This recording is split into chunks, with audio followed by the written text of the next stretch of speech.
morning here in Athens, Texas. Thank you so much for joining us, Jared Jones, courtside of the Cain Center for this presentation of Pell Shakia High School basketball on the Antler Sports Network for a Tinsley title doubleheader. First game is the Lady Eagles of Regents Academy by way of Nacogdoches, Texas, taking on the ACPA Athens Christian Preparatory Academy Lady Storm, coming into this game ranked 9th in TAPS 1A. This is a TAPS 1A District 4 matchup in the first home game of 2024 for these ACPA Lady Storm. They're coming fresh off of a 3-game road trip that went pretty well for Coach Ronnie Raines and his Lady Storm.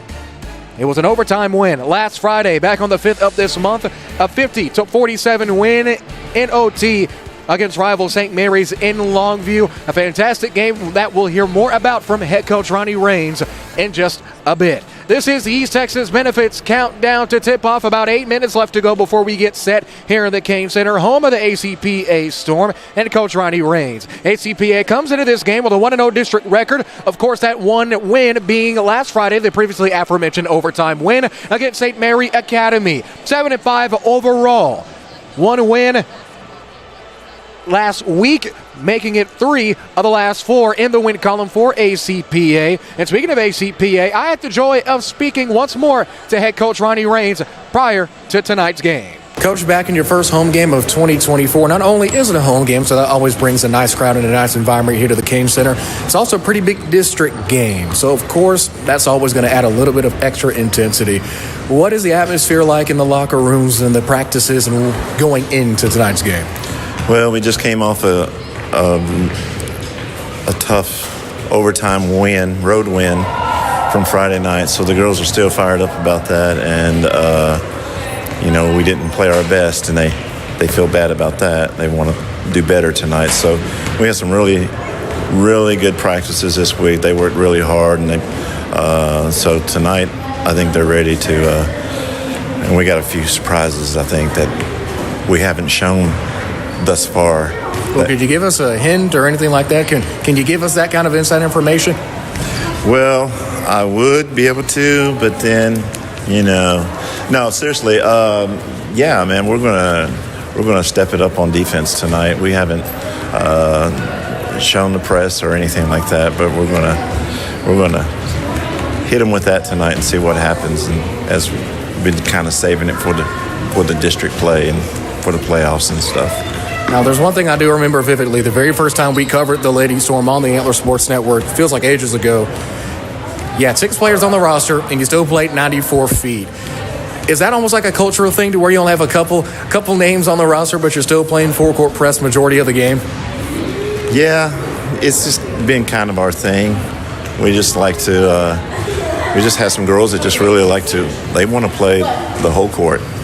And so, I'm just going to let them, as long as it doesn't hurt us or anything like that. And there are times that we can't do it, but yeah, they like to get after it, and we want to be the ones that puts the pressure on the other team and get after them and make them feel like, oh no. So that's our goal. So we're looking to play some oh no ball tonight. Oh, no ball. Put that on a Hallmark card, why don't you? I already talked about defense. Let's talk about the offensive side of the ball. You got that pick and roll, that 1-2 punch over Rachel Richardson and Kylie Normandy at the guard and forward spot, respectively. How have you seen that relationship on the court grow, and how much success do you expect that to have as the season goes on, as we pretty much get into the dog days of the district season?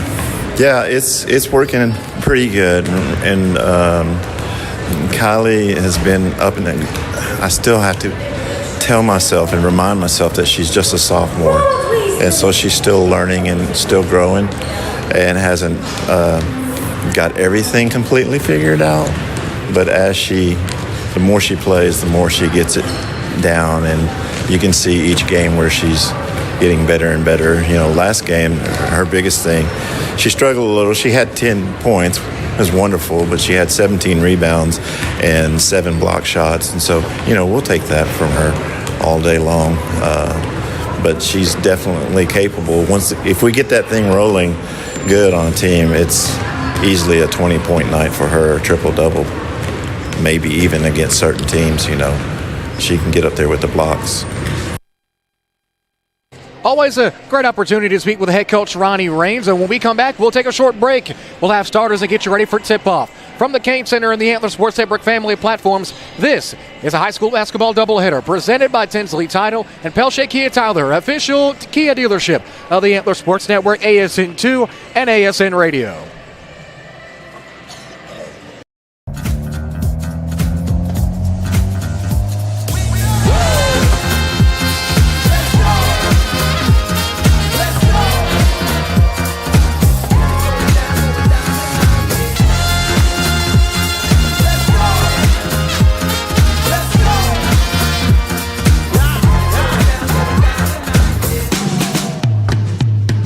Give it everything. At Pelche Kia and Tyler, we're tough, never quits.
At Tinsley Title, we're more than just a title company. We're your partners in securing your real estate dreams. Right in the heart of downtown Athens, our dedicated team guides you through every step of the title process. When you've found your dream home and you're ready to take the next step, that's where we come in. We've helped countless in Henderson County and surrounding areas, and we treat every single one of them like family. Whether you're a seasoned investor or a first-time buyer, your trust is our commitment. We're Tinsley Title, your partner every step of the way.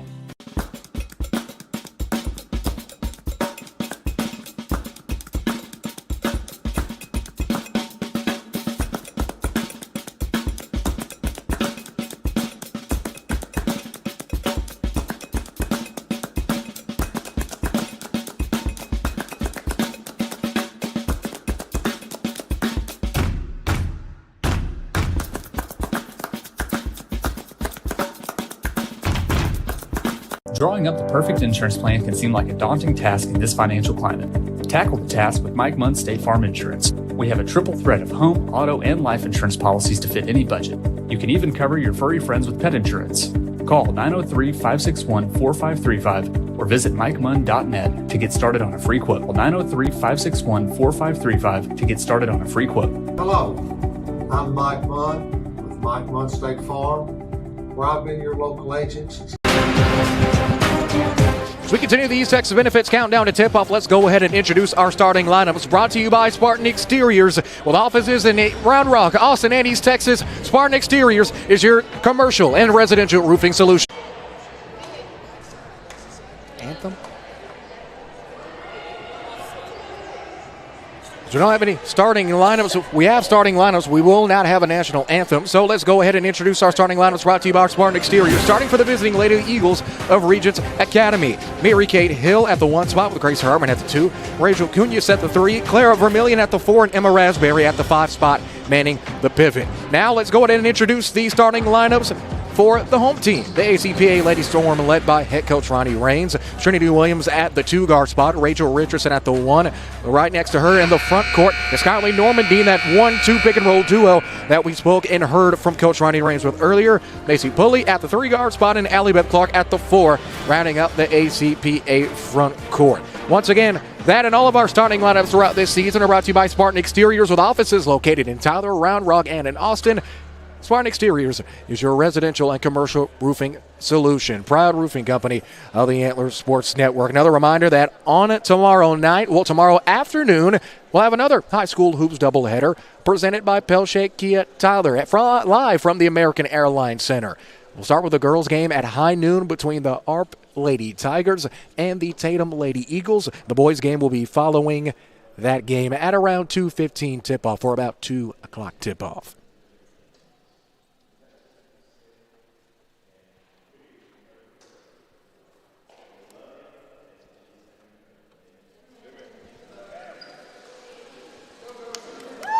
Final camaraderies have been had, lineups have been introduced, and we are set to go for tip-off live from the Cain Center. Fresh 8 minutes are on the clock. Our officials are set to go for today's game. ACPA on the left bench to us here courtside, and the HDO broadcast booth in their all-white home tops and bottoms with black and red piping along the tops and bottoms, red numerals and lettering with a white inline. Regents Academy to my right here to the bench of the HDO broadcast booth, and they're visiting maroon tops and bottoms led by head coach Brian Tyree with the maroon tops and maroon bottoms, white lettering and numerals on the front and back, and white piping along the jerseys and shorts as well. Got a 2-man officiating crew here for tonight.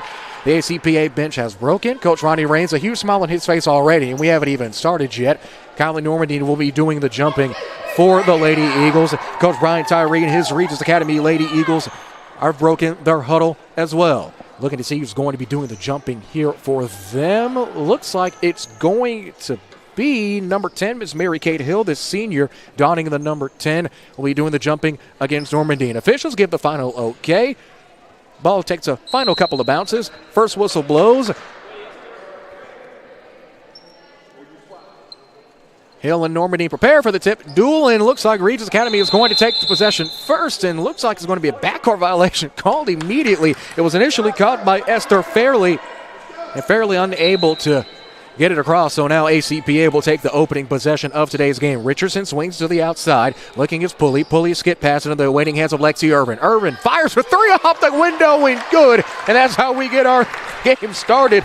Lexi Irvin from downtown, knocking it down with the assist from Pulley. And we are ourselves a 3-0 score with about 20 seconds elapsed in this first corner. With it now on the left side of wing is going to be Gracie Harmon, the sophomore. Now they reset, top of the key. Great ball movement here. Cunha's looking, no dice. Double team here by ACPA. It's Irvin and Richardson initiating the double team. On the dribble drive to the left side is going to be Vermillion. Vermillion looks, has Hill in the corner, tipped out of bounds. Possession will go to ACPA.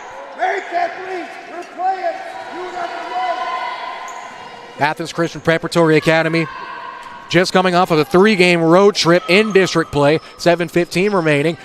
Irvin fires again from 3 right into the hands of Clark. No good.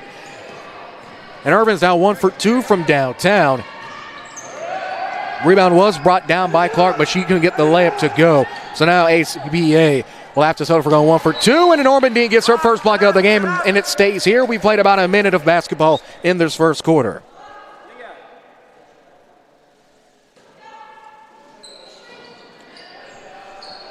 Regents Academy looking to respond after the Normandy block, out of bounds. They're going to say last touch was by Regents Academy, but I don't know. Having from this angle, I think it might have been Clark who had touched that basketball last, but I'm wearing the headset, not the whistle. Clark fires from short corner, got it for 2. Clark's now 1 for 2 from the field, knocking down that one. Great assist from Richardson to get things going. Now it's 5-0, 6.5 left to go. Skip to the corner on the opposite side to Cunha. Cunha fires along 2, can't get it. Rebound is brought down by Mary Kate Hill. Hill will dribble out. Reset. 2-point shot from Harmon, no good. The Lady Eagles try to save it, but it won't be able to get it. And it looks like Coach Ronnie Raines' company wants to talk things over, although his Lady Storm is up early. 5-0 our score from the Cain Center. Back in 30 seconds. High School Hoops continues after this on the Antler Sports Network.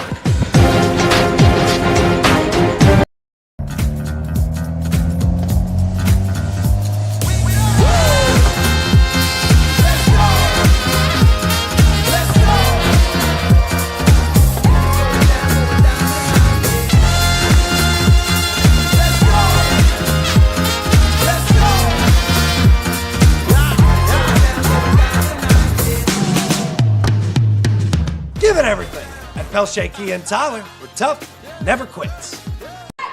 Coming out of the timeout, Coach Ronnie Raines' company wanted to talk things over. You know how 4 timeouts in the quiver to use for the rest of this one. 6:22 left to go in the first quarter of play. Athens Christian Preparatory Academy and the Lady Storm. Quick 5-0 advantage here with 6:17 left in the first quarter. Rachel Richardson drives, kicks to Clark again for short corner 2, no good. Normandy with the rebound, turnarounds, got it off the glass and in.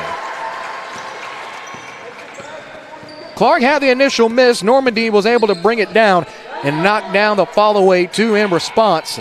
And now it's 7-0. Running layup is no good by Hill, and it's swatted away by Normandine. Normandine already has 2 blocks in this one. 5:57 left to go. Regents Academy inbounding under their own basket.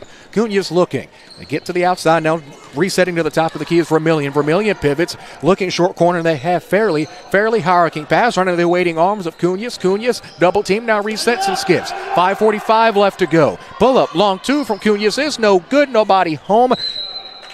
Out of bounds. Pulley did a great job of thwarting off any Lady Eagle opportunities to try to save it. So ACPA will take possession back. Here's Richardson crossing the timeline.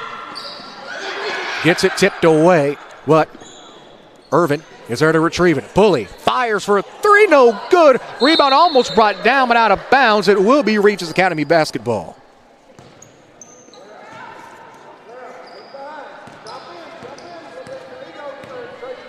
It now still remains at 7-0.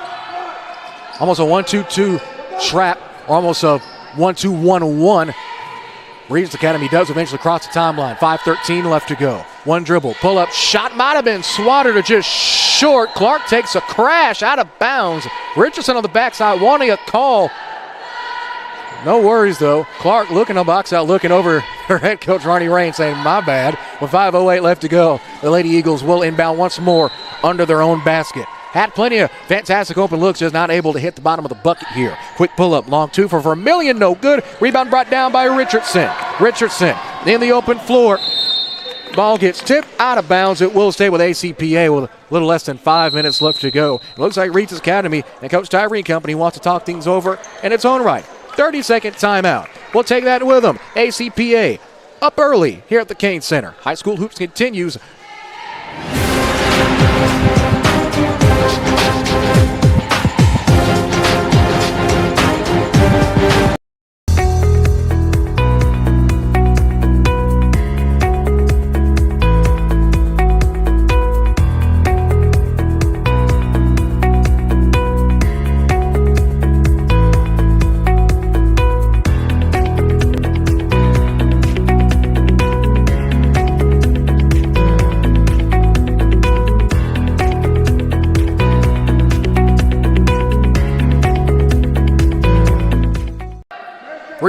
Regents Academy calling their first timeout. No, both teams have 4 timeouts remaining with 4:59 left to go in quarter number 1. ACPA, the number 9 ranked team in the state, and taps 1A with the 7-0 advantage here at home. They inbound it to Irvin from Clark. Now back to Pulley. Pulley steps over to get it back to Irvin. Irvin with 4:55 looking. Skip pass to Richardson. Richardson takes a step. Thought she was going to let that one fly. Instead, we'll get a runner from short, and she's got it from the right elbow.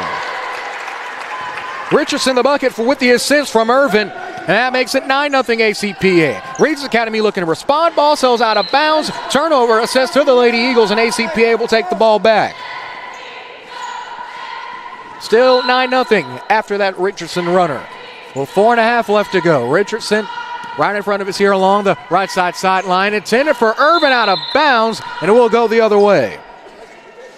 Richardson tried to get it to Irvin. A little bit of a miscommunication there. Results in the turnover. That's Richardson's first turnover of the game and first turnover for ACPA as a team. Mid-range jumper is blocked by Normandy from Ferry, and a foul will be drawn.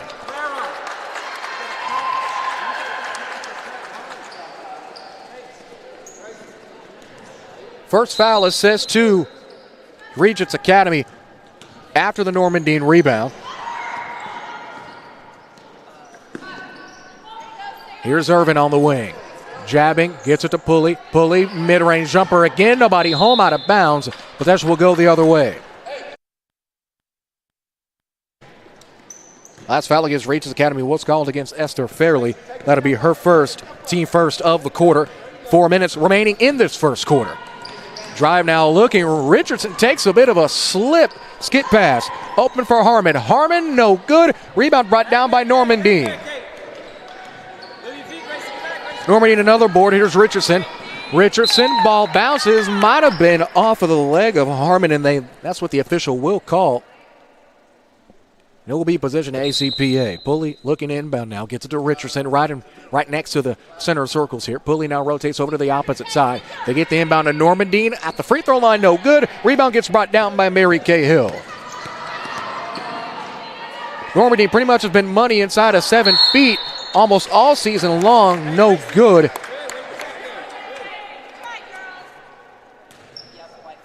And that foul is going to be called against Lexi Irvin. That'll be her first, team first of the quarter. And with the charity stripe.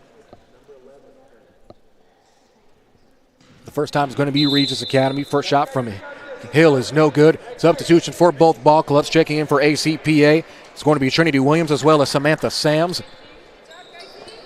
Gracie Harmon will be checking out and Emery Cobb will be checking in.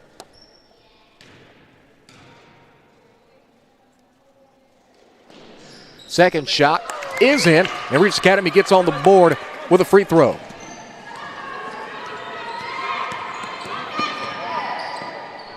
It's 9-1, 3:22 left to go. Richardson head fakes, takes a rough pull-up jumper.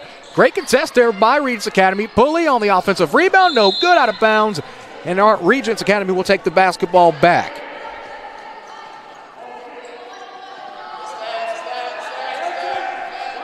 No, they're going to call it. They say it was last touched by Regents Academy. They get into Normandy. Normandy immediately on the catch of the layup is for two. Normandy with the feed from Pulley.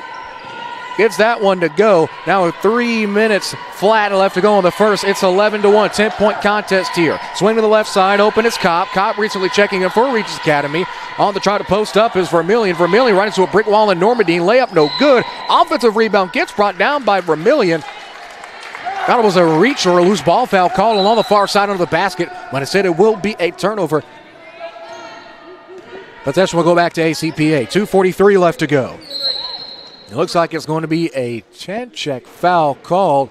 Foul is going to be called against Emery Cobb. That's the freshman's first, team second. Inbound is into Pulley. They have Sams under the basket. Travel called, and yes, it will be. As Sams had it on the short corner. I thought she had a little bit more room to want to let that thing fly from the short corner, but tried to dribble back in, much to the dismay of the ACPA fans here in the Kane Center. 2.5 minutes now. Trying to break the press is Vermillion. Vermillion swings. Open shot for Cobb after the foul. No good. Rebound brought down right under the awaiting arms of Trinity Williams. To Richardson now. Richardson Euro steps right down Main Street, but didn't have an appointment. Rebound is Sams. Normandine, short two, no good. It's walloped on the way down, and they battle for it. Pulley. And it's going to be a jump ball called, our first jump ball of the game. Possession. I think they called a jump ball. I don't know if they called it a jump ball or not. The arrow's pointing towards ACPA, but I guess not.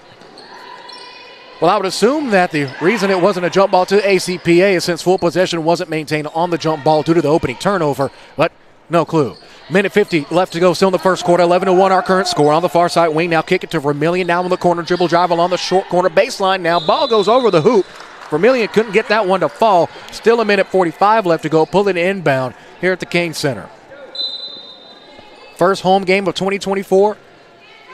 For both of the ACPA teams will be in action tonight. Swing now to Trinity Williams. Williams looking for Normandine. Instead they get it to Richardson, whose heels right on the timeline but crosses just in the nick of time. Pulley looking. They reset now to Richardson. Minute and a half left to go in this first quarter. 2 fouls for Regents Academy, only 1 foul for ACPA. Motion set now. Pulley looking, drives to the right side. Great anticipation is stolen away by Vermillion. Vermillion into the open floor. Gets to the right side. Layup is no good, just short. Rebound brought down by Richardson. Richardson on the breakaway. Gets it tipped out of bounds. They're going to say last touch by Richardson. Possession will go to Regents Academy with a minute 10 left to go.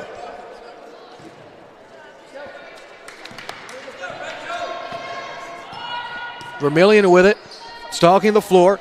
Swings to Fairley. Fairley back over to Cunhas. Cunhas looking. Picks up her dribble. Reset to the top of the key to Cobb. Cobb, the freshman, looking. Turns, open shot for Vermillion, long two, no good. However, it is rebounded, and it's stolen away by Pulley. Ball gets tipped out of bounds.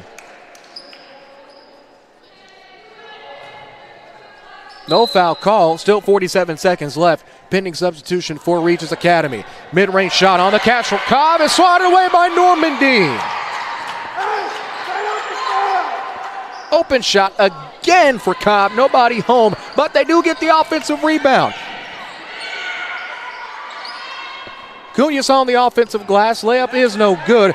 Great defense there by Pulley under the bucket. 27 seconds left. They could possibly go for the last shot. Richardson draws the foul. That foul is going to be called against Regents number 23, Clara Vermillion. That'll be the junior's first and the team's third. Pending substitution for Regents Academy. Checking in for the maroon and white is going to be Emma Raspberry. She'll be checking in exchange for Mary Kay Hill.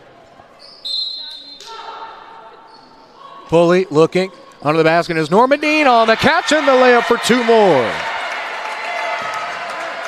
That's about as easy as 1, 2, 3. Pulley with a perfect throw right into the hands of Normandine. The sophomore scaling right above everyone, standing at about 6'1". We're 6 foot even according to our roster here. Thrown is right in front of the referee, out of bounds. And ACPA will take possession with still 4 seconds left. 13-1 is our current score. Here's Richardson, 3 seconds, jabs, throws it up, and it's got it! She nailed it from half court at the horn! Oh my goodness! What a heave at the end of the quarter! And that's how we'll end the first quarter play. How about we take another look at that one? We play 1 quarter of basketball here in Athens. Now about that to end things off. At the end of one, it's 16-1. ACPA heading into the huddle with momentum, for lack of a better term. Back in 30 seconds. High School Hoops presented by Pelche Kia Tyler continues after this.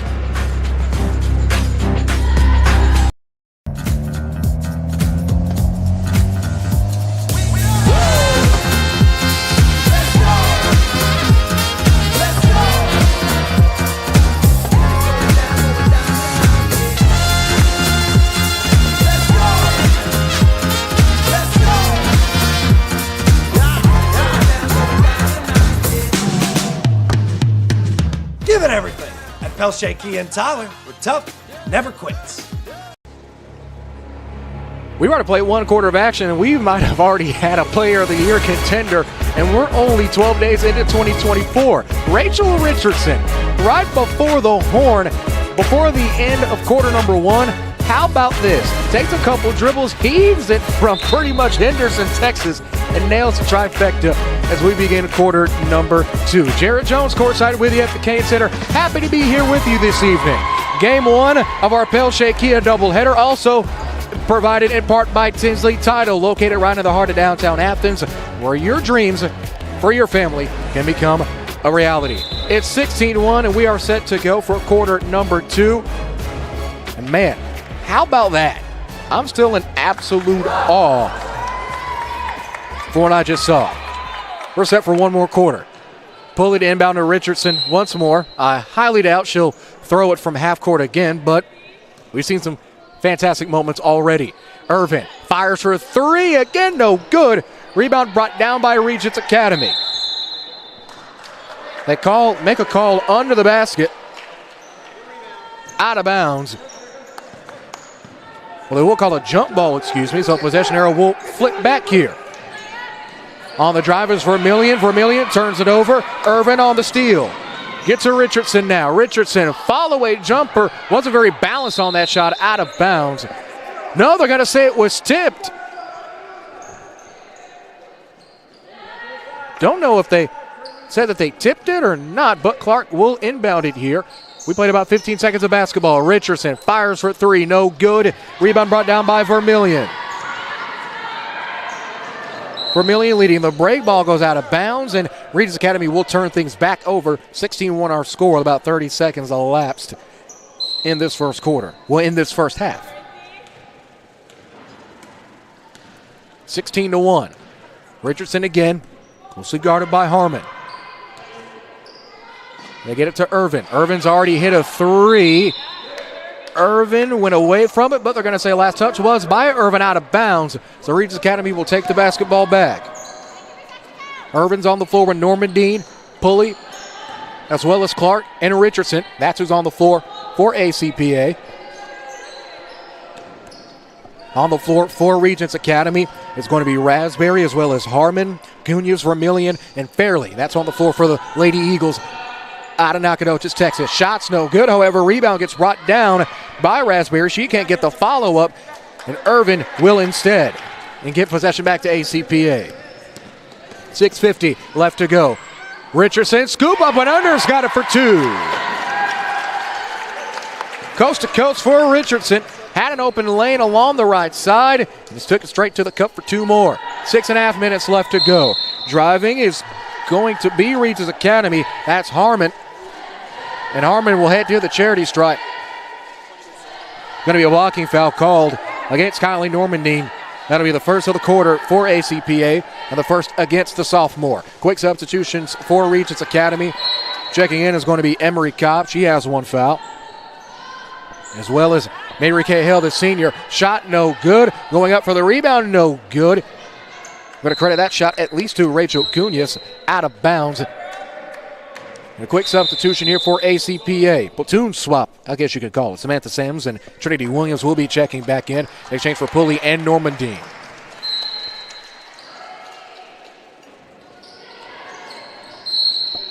Ball goes out of bounds. There's going to be a push called under the basket. That foul is going to be a reach called against Trinity Williams. That'll be her first, team second. So 2 quick fouls already with about 6.5 left to play in the second quarter. Ball goes out of bounds again. Last touch by ACPA. So Regents Academy will take it again under the basket. Looking inbound is Cunhas. Cunhas looking. Shine of frustration. It's stolen away. And it's get back to Richardson along the backside, and a reach and foul is called.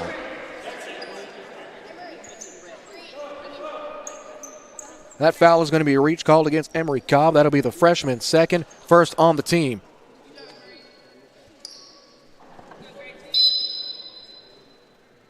.6:23 remains in this first half. It's 18-1 in favor of ACPA. Richardson takes the Williams screen, goes downhill, now resets. Ball gets tipped, still in the air. Clark to save it. Irvin steps up, fires for 3, no good. Rebound is brought down by Regents Academy. Irvin definitely has not been afraid to let it fly from downtown. Just hasn't gotten the results that she would want. At least I would believe that she would want. Rebound is brought down under the basket after the miss by Raspberry. Still looking. Richardson tips it, comes up with the steal. Richardson rises up. Blocking foul is called, and she'll head to the charity stripe. That's foul number 2 on Regents Academy as we await to see who the guilty party will be identified as the call was made by the official under the basket. Foul is going to be called against Mary Kay Hill. That'll be the seniors first and team second. Richardson, the 5'5" junior guard for ACPA, will head to the charity stripe.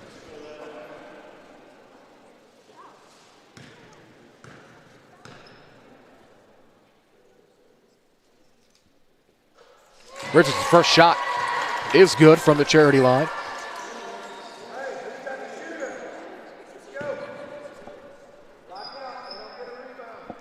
Richardson, also a part of Lady Ballers Nations basketball. Director of that organization being Heavenly Reese. Second shot is good, and she goes perfect. 2 for 2. 19-point game, 20-1 with 5:44 left to go. Rotating now to the left side is going to be Harmon. Harmon looking. The reset to the top of the key here. Raspberry. Great passing here by Regents Academy. On the drive, it's stolen away. Alexi Irvin comes up with yet another steal, but Regents Academy able to get it back.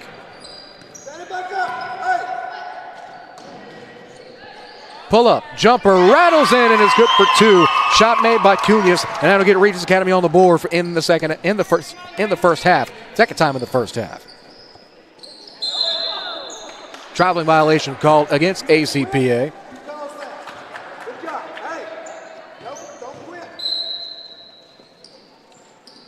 Turnover will be assessed to Samantha Sams. Now Regents Academy an opportunity to strike back and get back-to-back buckets on back-to-back possessions.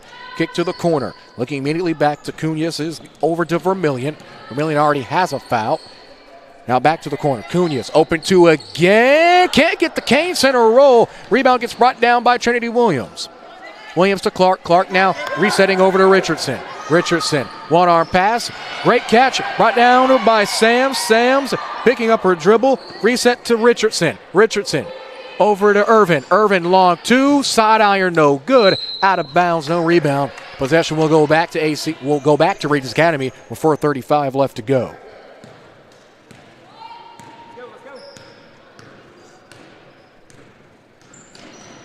Vermillion with it. Bounce pass now over to the corner. Now they reset to Vermillion. Laura Vermillion, the donning of the number 23 jersey, the junior. Shot once again, no good. Cunez can't get it. However, the offensive rebound gets brought down by Raspberry. The kick off the window, and this time the bank is open as Rachel Cunez nails the long two.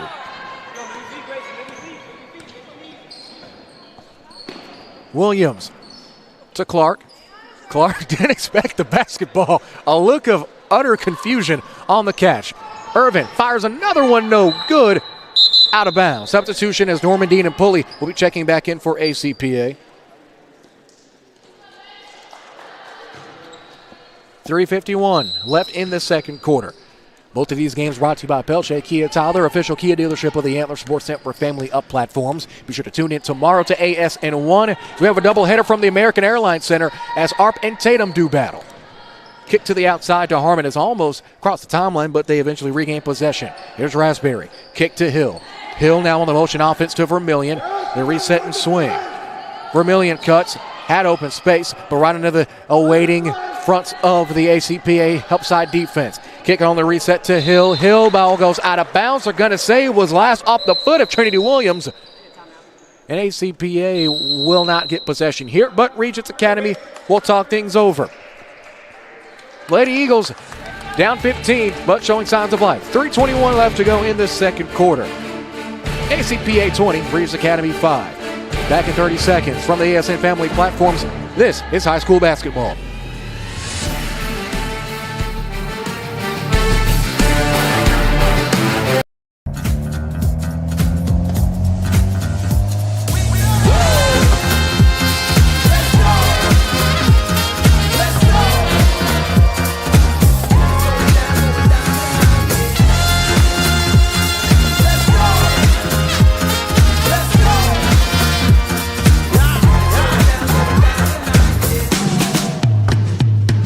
Give it everything at Pelche Kia and Tyler. We're tough, never quits. Could you announce the name of the business on this sheet? Name of the business?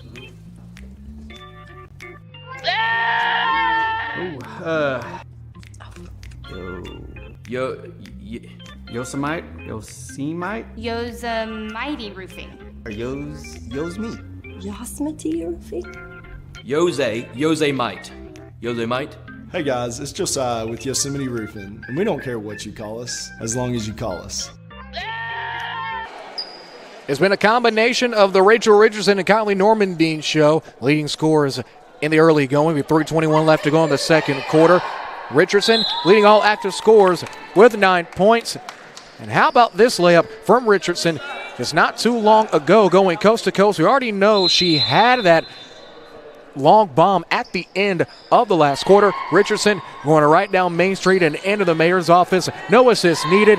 Easy bucket for her to give her her 9th point of the game. Now looking to respond is Regents Academy. The layup is in for 2. Shot gets knocked down by Rachel Cunez. Cunez, her 2nd bucket of the game. She leads all Lady Eagle scores as Normandy turns around. Shot no good. Rebound brought down by Williams. Williams now on the reset. Side shot. No good from Williams. Rebound brought down by Sams. They get it to Pulley. She can't get it either. Ball is tipped. Regents Academy will take possession.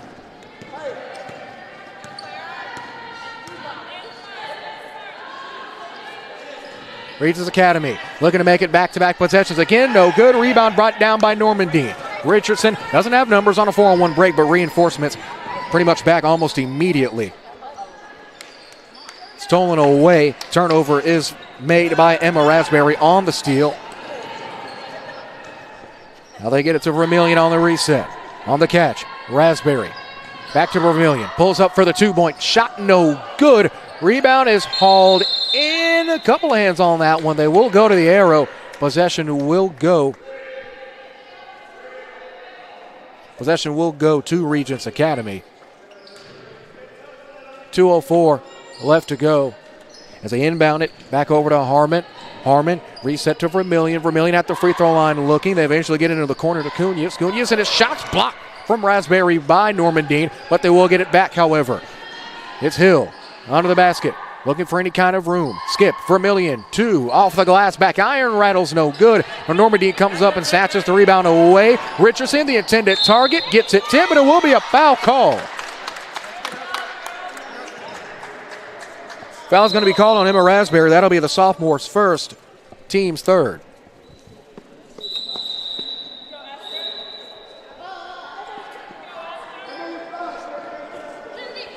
Clark will be checking back in exchange for Trinity Williams.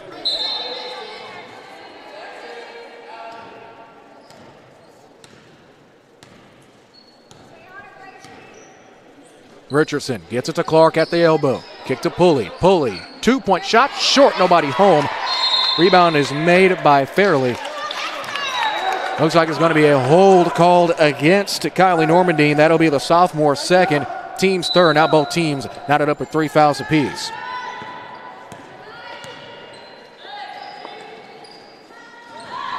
Kick to Raspberry. Long 2, no good. Sams almost had the rebound, but does end up coming down with it. It was right along the sideline. Thought she was going to let that sail out of bounds. Instead, ACPA is going to get a full possession out of this. Richardson tried to get it to Pulley, gets tipped. However, they do keep possession into Normandine. Normandine turns, looking, and will draw the foul. Tangled up was Esther Fairley. Fairley getting her second foul. Now Regents Academy only one more foul to give in the remaining 59 seconds in the quarter. Normandine will be heading to the charity stripe to shoot 2. First shot by the sophomore is no good. 59.6 left to go in this one. Normandine lines up the right foot, fires, no good again. Ball goes out of bounds, and it's going to be Regents' possession.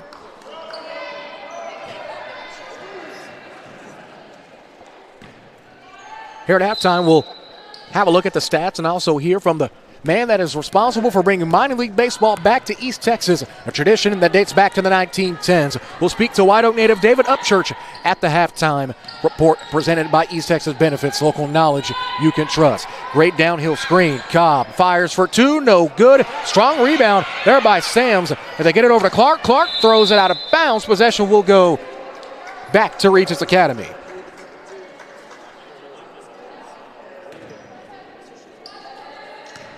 Now with 34 seconds left, Regents Academy could possibly hold for the last shot, but this is going to be an open shot from Harmon, no good. Rebound brought down again by Sams. 25 seconds left.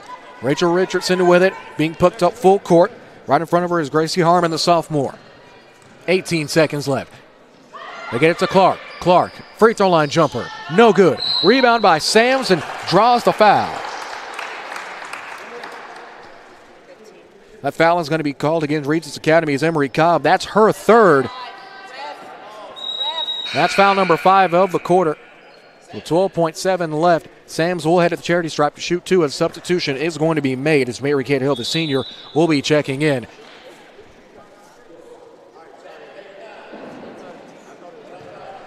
Samantha Sams, the 5'9" senior forward, donning the number 31. First shot, it's off the window and good. Much to the fanfare to the crowd here at the Cain Center. As Claire Vermillion having a quick conversation with head coach Brian Tyree.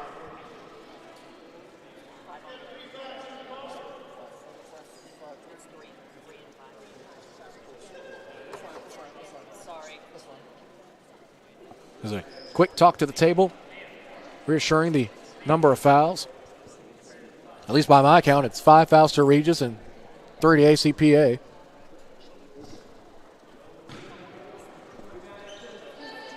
As Sams and awaiting her second free throw in her first trip to the line tonight. Second shot, no good.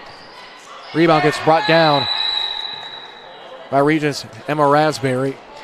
Jump ball is called. Possession will go to ACPA. So now they'll have 10 more seconds to try to get a shot off. They might try to get it to Richardson again. She's already hit a shot at the end of the last quarter. That's a quick substitution here as Mary Kate Hill will be checking in, of course, for Emery Cobb, who already has 3 fouls.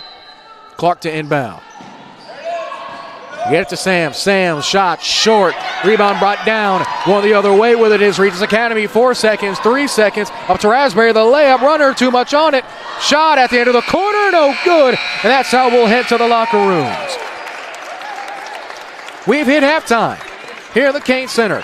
ACPA up big in the first 2 quarters. Our score, ACPA 20, Regents Academy 7. And we come back from this 3-minute timeout. We'll take a look at the stats and hear from David Upchurch. Back after this. High School Hoops continues on the Antler Sports Network, powered by Pelche Kia Tyler. Work tough, never quits.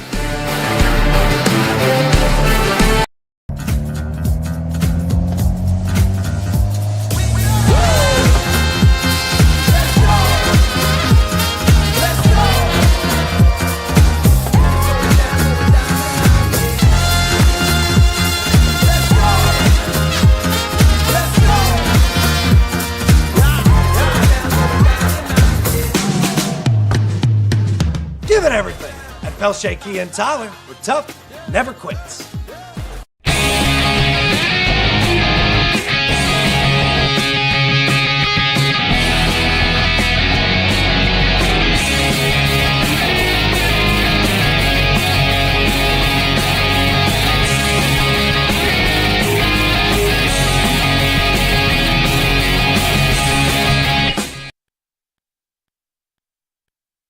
Texas has always had a very, very rich minor league baseball history. Dates back all the way to the early 1910s.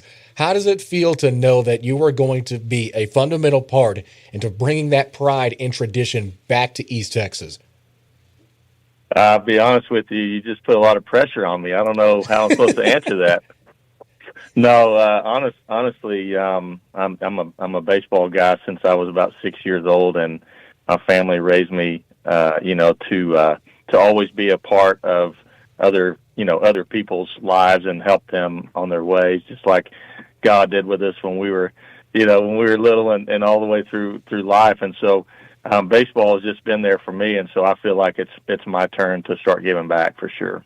Now, of course, this week is a very big week for you. Word is slowly but surely starting to build up, not just in East Texas, but in the surrounding communities, that a team is coming to White Oak, courtesy of the Mid-American Baseball League.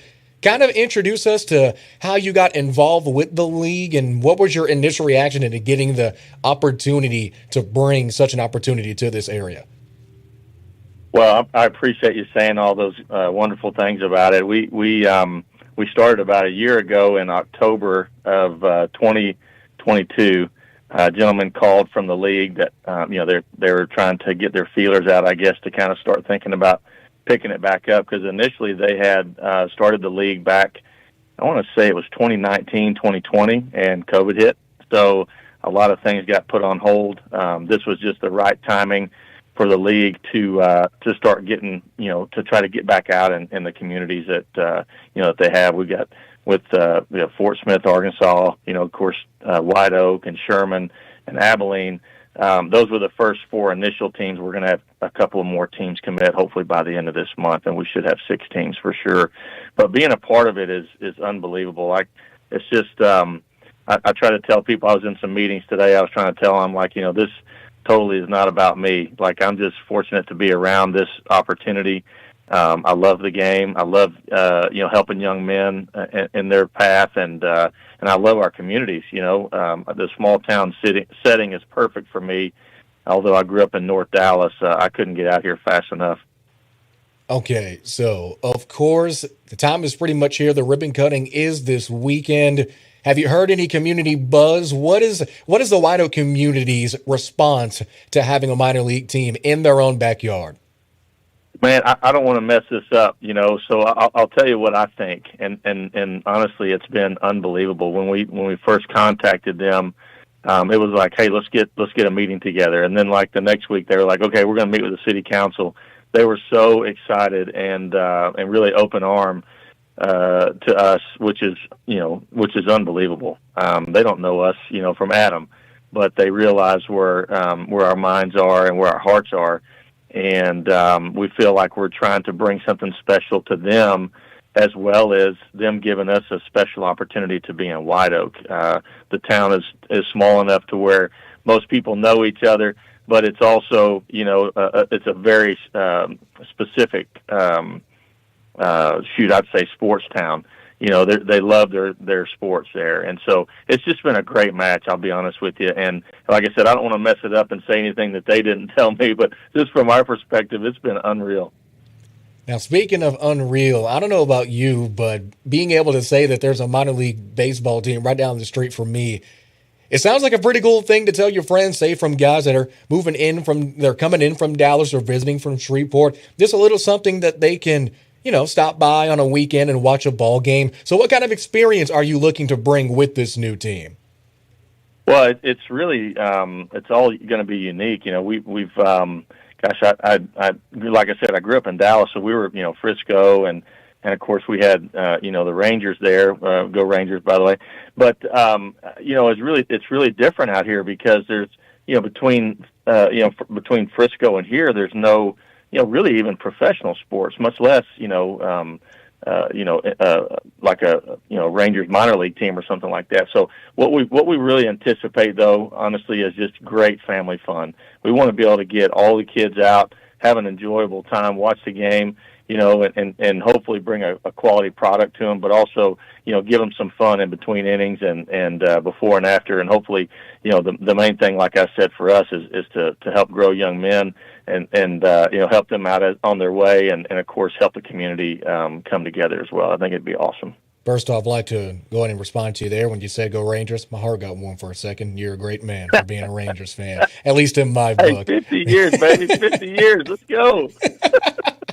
All the hoopla and revelry aside, you've already got some great support from the community, not just from fans, but also local businesses. I'm on the top of my head, Keurig Dr. Pepper, R&K Distributors, and Bodacious as well. They've already bought in to what you guys are bringing to White Oak. So how does it feel to know that not only the fans are supporting you, but the local businesses that are pillars of the community in their own right are also backing this expedition or this opportunity? It's really hard to explain because I've always run a nonprofit. I'll just be honest with you. We have always tried to find ways to help these young men and with softball, young women, get their goals in athletics. And so this being on the profit side, it's remarkable because, they see the vision that we see, which is very, rare, obviously, because you don't always see people with the same type of visions that you have. But what our goal is, and hopefully with the backing of some of these big companies, is we want to give that back. We have plans, obviously, to help the programs in White Oak and the surrounding areas, Longview and such, and Kilgore and whatnot, but New Diana and all those other towns. But I don't leave everybody out and think I'm trying to be that way. But seriously, that's what my goal is. I want to give back to those communities because they've given me so much.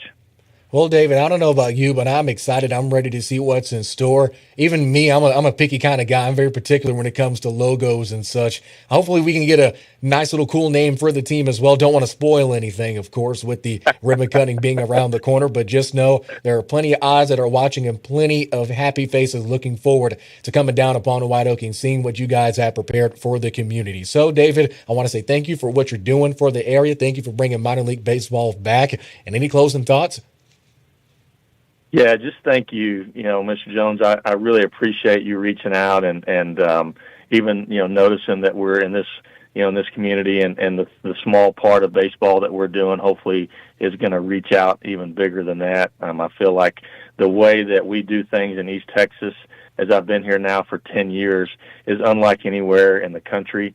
And I hope that our hospitality and the way we do things out here in East Texas is going to grow, and people will see that from afar. And we appreciate the opportunity.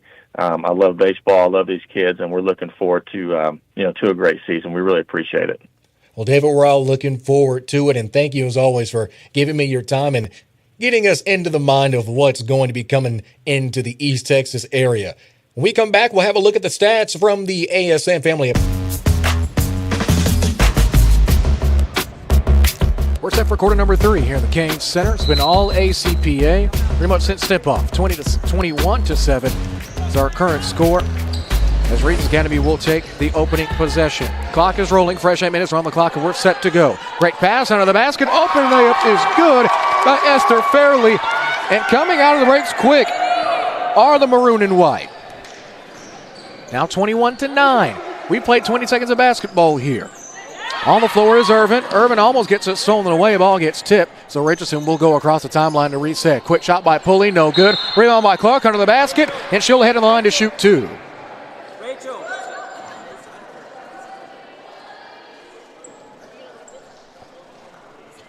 That foul is going to be called against Regents' Rachel Cunhas, who's leading the Lady Eagles with 4 points. That'll be her first on the team.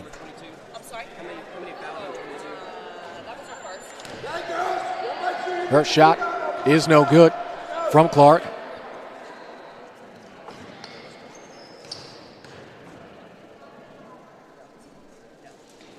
Second shot, nobody home.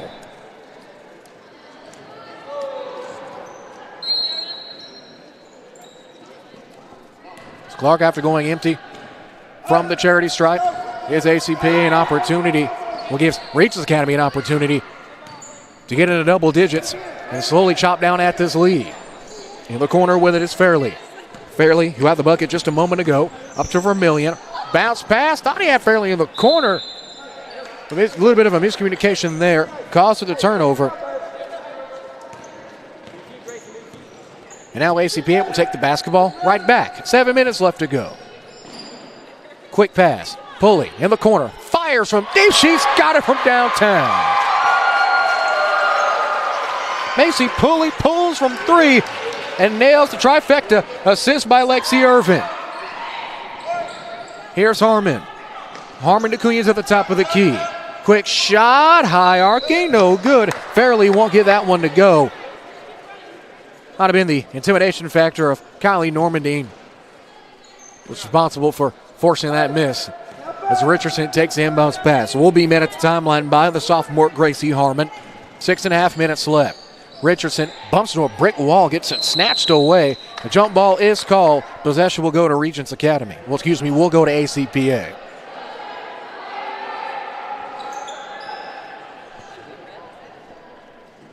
Clark's inbound. And along the close side, right under the basket. Over to Irvin. Irvin, swing pass to Richardson. Richardson almost got that one stolen away by Harmon. Richardson able to get there right on time. Get it to Clark, wide open, under the basket. Layup is in for 2. Richardson found Clark wide open under the goal, and it was all up from there. 26-29 our score. On the drive and drawing the foul is going to be Vermillion. That foul is going to be called against Alibet Clark. That'll be the 5'6" senior forward's first, and the first on the team.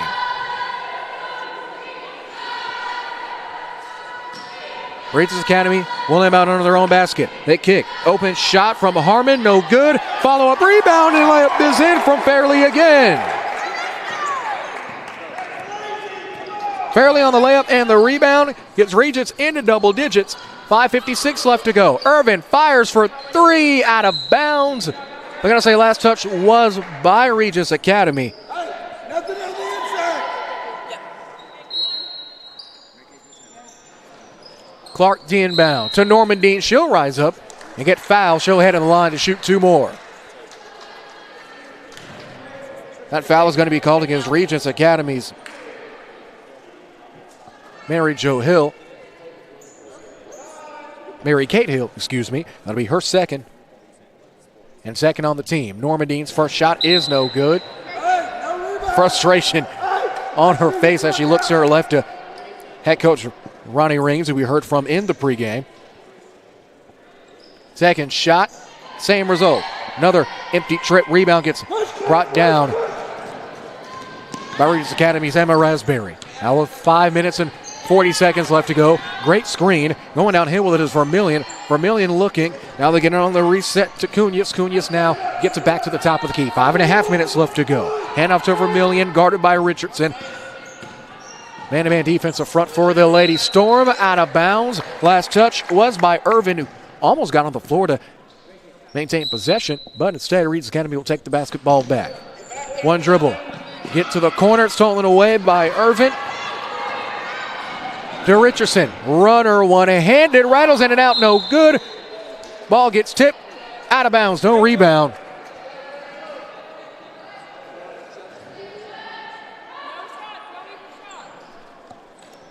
High arcing pass from Clark is stolen away. Layup opportunity stolen by Pulley again. Richardson, outlet pass to Clark. Clark on a one-on-one break, gets it snatched away, and that's back-to-back-to-back turnover. Clark wanting a foul call. On the spin, and with it is Vermillion.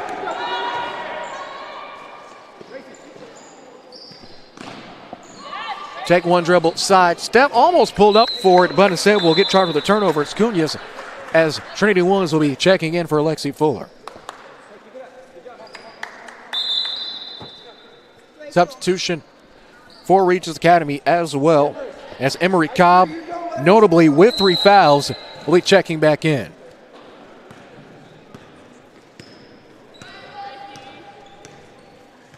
Richardson currently leading all active scores with 9 points. Normandine behind her with 6. Pulley looking, has an opportunity to dribble once more. They get it to Williams. Williams almost gets it stolen in her own right. She'll fire for a 3 on the spin. No good. Rebound gets brought down by Regents Academy. Snatched by Clark. Clark can't get it. Can Regents Academy get it? No, it will be a jump ball. Possession will go to Regents.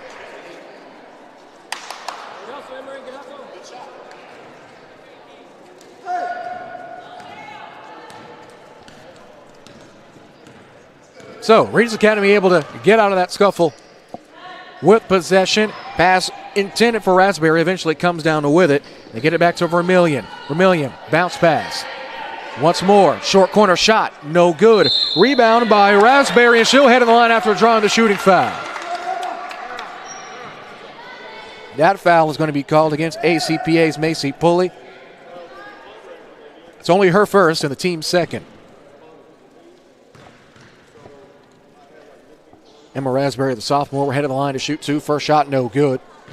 Score will remain with 4 minutes left to go as Rachel Richardson on the opposite side talking to head coach Ronnie Raines. Her second shot, however, is in. So Raspberry splits the trip to the line. Now 3:55 left. Richardson crossing the timeline. Ball's in her left hand looking for the Williams screen. Richardson rejects it. Now tells Clark to pop up over to the elbow. She does. Gets it to Williams. Great ball movement, an off-ball movement, but no good after the Williams miss. Regents Academy on the breakaway. Vermillion looking. Great bounce pass, but it's stolen away by Pulley.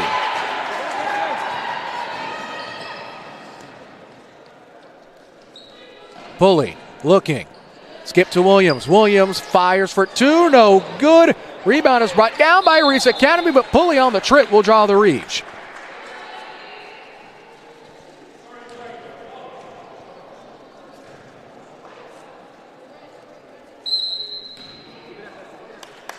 That foul against Macy will now be her second, so that's 2 quick ones on her. Make it foul number 3 on the team in this quarter. Substitutions pending for both teams. It looks like it's going to be a push in the back called. That foul is also going to be on Pulley, so that makes it 3 on her. 3 of those fouls with 3:11 left to go came in about 2 minutes of game time. As Lexi Everett and Samantha Sands will be checking in. Both Clark and as Pulley will be checking out. Substitution also made by Regents Academy as well. Posting up is Harmon. Harmon is checking back in on that last dead ball. Shot no good. Rebound by Williams is popped out of bounds. Will not be a full rebound given, but it will be possession to ACPA.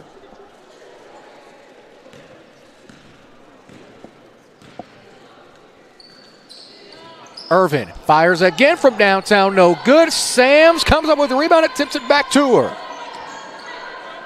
Richardson, she'll try for 3. No good. Rebound and back up is Sams for 2.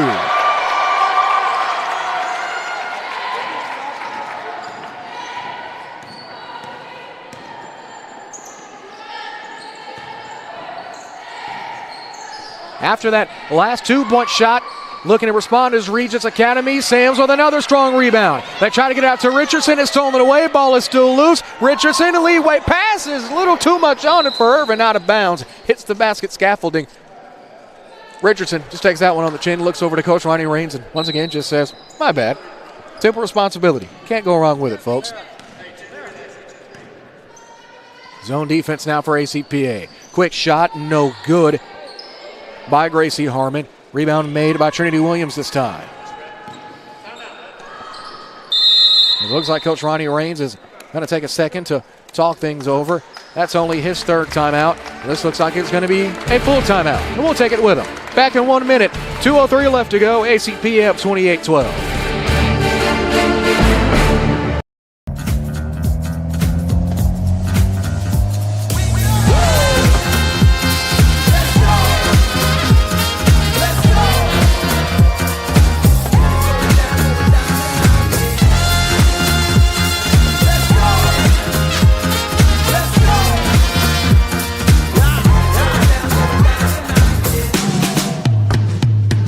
Give it everything at Pelche Kia and Tyler. We're tough, never quits. Could you announce the name of the business on this sheet? Name of the business?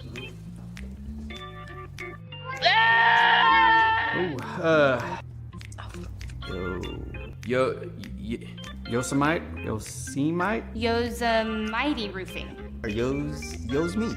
Yosemite Roofing? Yosemite. Yosemite?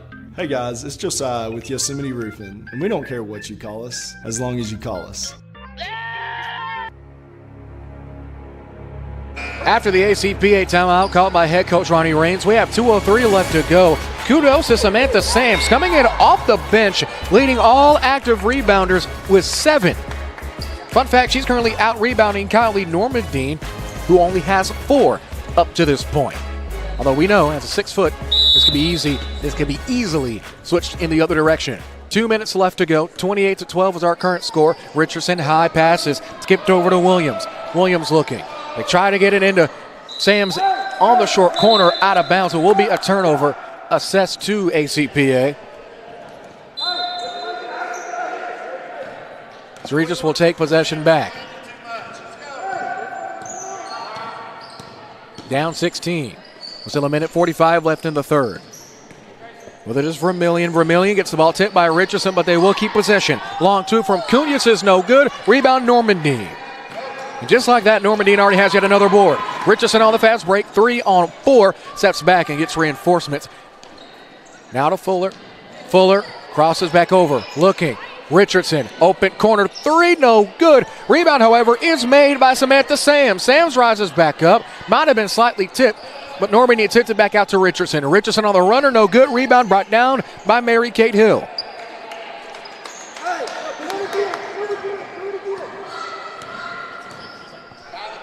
It's 28-12. 1 minute left in quarter number 3. In game 1 of our Pelche Kia and Tinsley title doubleheader. With it under the basket is Harmon. Harmon rises up. Got it for 2. Amongst the trees for the 2-point basket.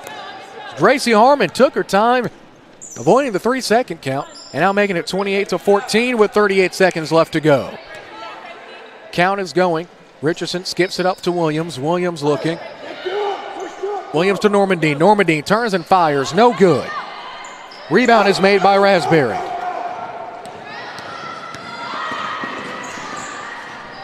Looking is Vermillion. Vermillion immediately bottled up. They try to get an inbound, and they eventually do. They reset. Vermillion, head fakes, takes a dribble. Pull up for 2. No good. Rebound by Richardson.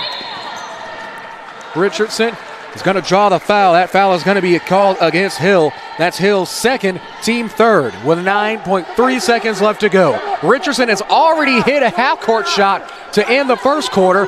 Let's see what magic happens here. 7 seconds, 6 seconds. Richardson looking, takes a hesitation dribble, rises till she's got it. Not at the horn, but it has the same effect, and that will end quarter number 3. Richardson does it again, going coast to coast unassisted, and now we have 8 more minutes left to go in this one. ACPA up big here, 8 more minutes to go. ACPA 30, Regents 14.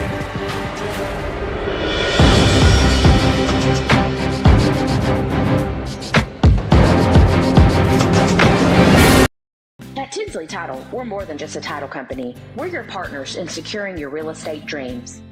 Right in the heart of downtown Athens, our dedicated team guides you through every step of the title process. When you've found your dream home and you're ready to take the next step, that's where we come in. We've helped countless in Henderson County and surrounding areas, and we treat every single one of them like family. Whether you're a seasoned investor or a first-time buyer, your trust is our commitment. We're Tinsley Title, your partner every step of the way. Fourth quarter set to go here from the King Center. ACPA in their first home game of 2024, leaving the Athens faithful happy, at least so far. 30-14 is our current score.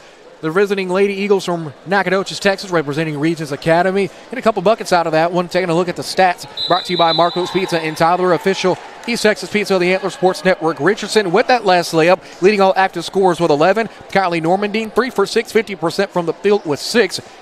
And Regents Academy, 3 players with 4 points apiece. Gracie Harmon as well as Rachel Cunez and as well as Esther Fairley, all with 4 points apiece.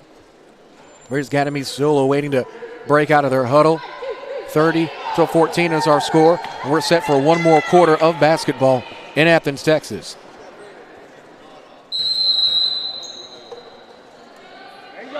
Pulley looking inbound to Richardson, and they do. Clock will roll, and here we go. 8 more minutes reigning in this TAPS 1A District 4 contest. Here's Clark.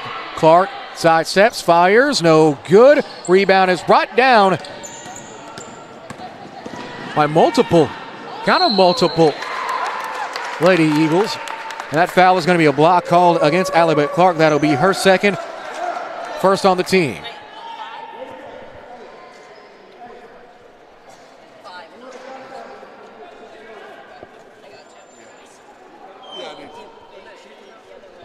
This is going to be on the shot. They call it on the floor.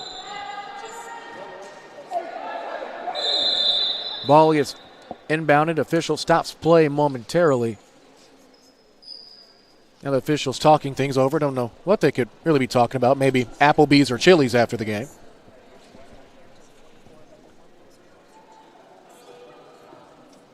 It looks like they might be discussing who the last foul might have been on as the official comes back to the table and get a final ruling. I guess they were trying to decide if it was on the shot or on the floor. However, the original call will stand. Foul is called on the floor. Pass is intended for Hill. Turnover assessed to Regents Academy. Now with 7:37 left to go. Pulley went into the bleachers to get that one. Now Richardson will take the basketball back. Immediately met once more by Gracie Harmon. Harmon's pretty much had her hands full guarding Richardson tonight. As they get it to Clark, and a travel is called.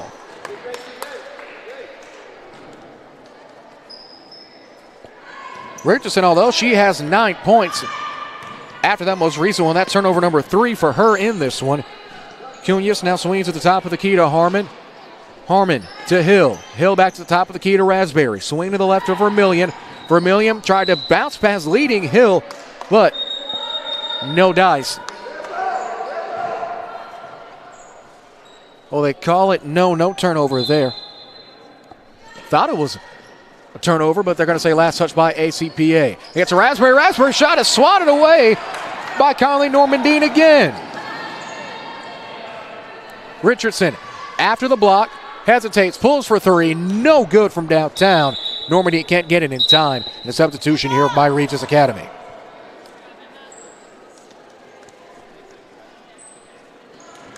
ACPA not able to get anything going, at least early on in this quarter. They swing over to the far corner to Hill. Hill kicks to Vermillion. Vermillion looking. Vermillion gets it over to Cunez. 6:42 left to go. High skip pass is across the timeline. And Hill hustles to save it, but it will be a turnover assessed to the Lady Eagles. Esther Fairley will be the one getting assessed to turnover with 6:36 left to go in the final quarter.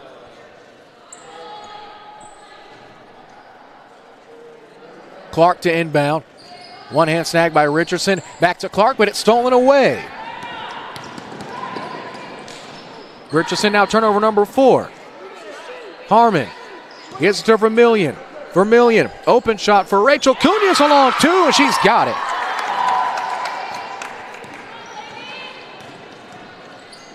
Now it's a 14-point lead. The Lady Eagles slowly but surely bringing things back, but an and one by Rachel Richardson puts a halt to the run.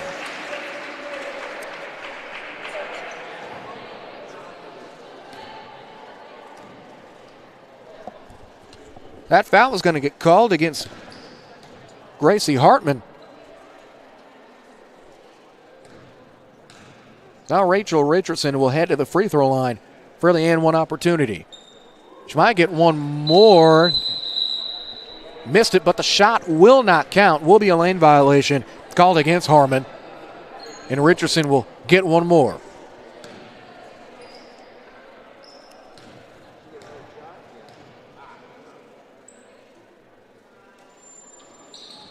Richardson misses the extra attempt.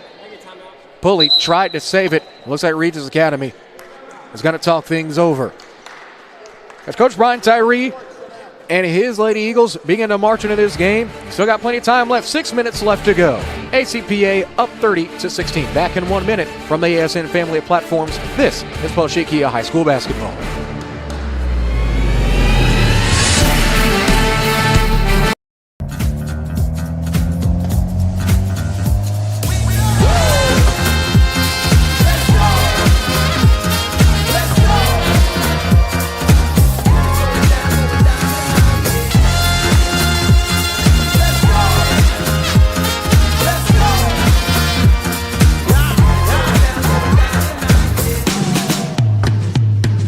Giving everything at Pelshey Kia and Tyler, we're tough, never quits.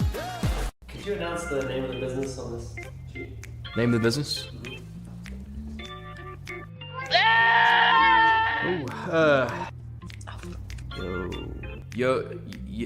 Yosemite?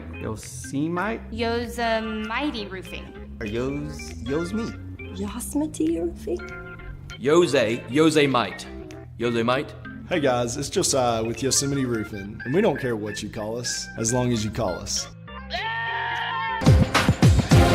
6:10 and counting. Left to go in the fourth quarter of play. Regents Academy slowly but surely chopping into this lead, but ACPA, with every step, has had another bucket or another quick run to halt any opportunity. But still plenty of basketball left, a little under 6 minutes. After the timeout, it's Vermillion. Vermillion gets it stolen away. But stolen away once more from Richardson. Ironically, this time it's Gracie Harmon. Regents Academy will get an opportunity once more. Vermillion drives. Kicks to Harmon. Harmon gets it stolen away by Clark. Stolen away once again by Regents Academy. Clark tries to snatch it. However, Regents still has it. Ball gets tangled up. No call. Neither team was able to tie it up for long enough. And now they have a chance to reset here. Vermillion gets it poked away by Clark again. Still has possession to Harmon again with 5:10 left to go. Harmon, skip pass. Quick shot is no good by Cunhas. Rebound number 5 of this possession on the offensive side for Regents Academy. That foul is going to be against Allie Beth Clark. That's Clark's third, team second.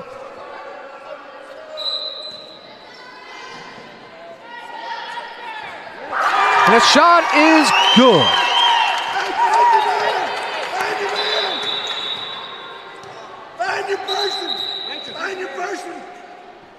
And after that bucket, things are slowly but surely going to get a bit more interesting.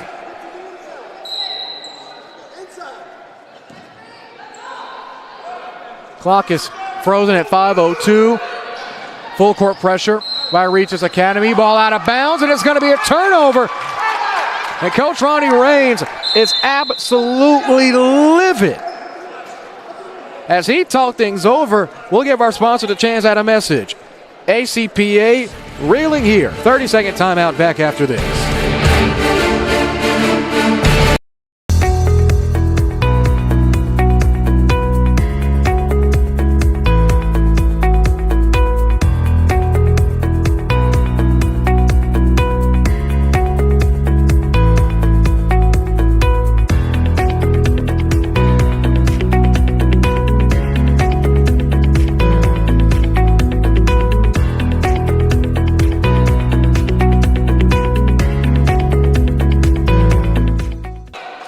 After that last turnover, Regents will take the basketball back under their own basket.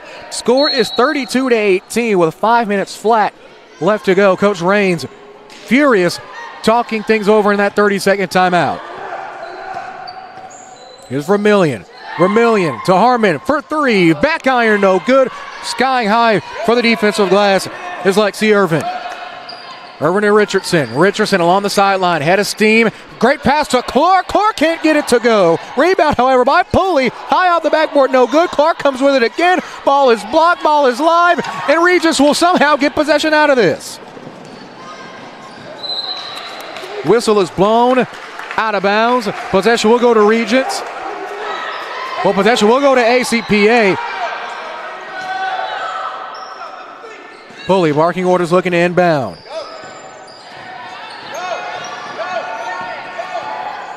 Richardson crossing the timeline. Open lane. It gets tipped out of bounds. Off the knee of Richardson. Turnover to Richardson again with 4:20 left to go. Substitution pending for Regents. As Raspberry will be checking in exchange for Esther Fairley. And now clock will roll. Both teams sitting at 2 timeouts apiece with 4:15 left in the final period. Looking is Hill. Hill gets it to Harmon. Harmon is going to draw the reach and foul by Lexi Irvin. Irvin took a rough fall there, but will be called for the foul nonetheless. That's only her second, and the second on the team. Quick shot. Long three. Rattles in and out, no good. Clark and Raspberry tangled up for it. Possession arrow pointing in favor of Regents, as Trinity Williams will be checking in for Lexi Fuller. As she holds the back of her neck. Hopefully she's okay. It's fair to say that she will get medical attention. Regents inbound under the basket. With it now is Vermillion. Vermillion drives right, tipped by Clark. However, they won't be able to get possession back. Here's Harmon. Harmon in this fourth quarter has not been afraid to let it fly. Fadeaway jumper, no good. Great defense by Clark. That was brought down by Hill. Hill now gets it to Vermillion on the reset. Long two, no good from Cunhas, and it's brought down by Clark. Richardson has it, ball gets tipped, and it's going to be a reach and foul called against Vermillion. That's going to be her second, and the second on the team. As Williams will inbound it. Richardson awaiting with the catch. Hesitation dribble to the left, now goes to the right, drives, layup, breakaway, it's got it for two unassisted. Exactly what the doctor ordered to try to stop this Regents flurry. And that layup now makes it 34-18 with 3 minutes left to go. Kick to the far side. Hill off a glass, no good. Rebound by Raspberry, and she'll go up and head to the line. That foul is going to get called against Macy Pulley. As Pulley with yet another foul. That is her fourth. Fourth on her, fourth on the team. As Raspberry heads to the line to shoot two for her second trip to the charity stripe tonight. Went 1 for 2 her last trip up. First shot, rattles in good. As it'll be Emery Cobb will be checking in for Regents Academy. Of course, Pulley will check out with the 4 fouls, and Samantha Sams will be checking in for her, who's been a rebounding savant off the bench for ACPA. Second shot from Raspberry. Nobody home, no good, so they'll have to settle for another split trip. 34-19. Clark into Williams, now back to Clark. To Richardson along the right side sideline. Head of steam, Sams, open, layup is in for two.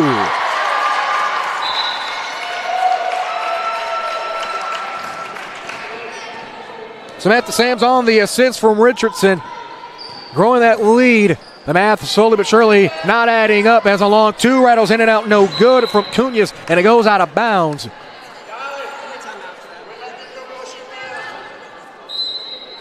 Out of bounds. Possession will stay with the Regents. In great hesitation.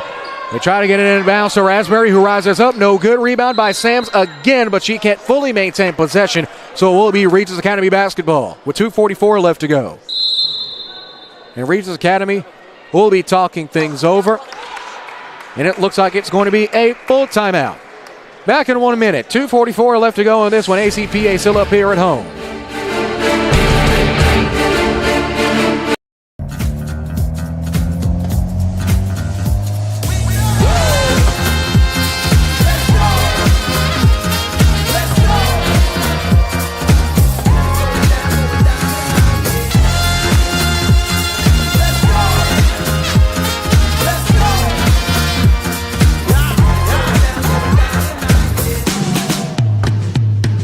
Give it everything at Pelche Kia and Tyler, where tough never quits.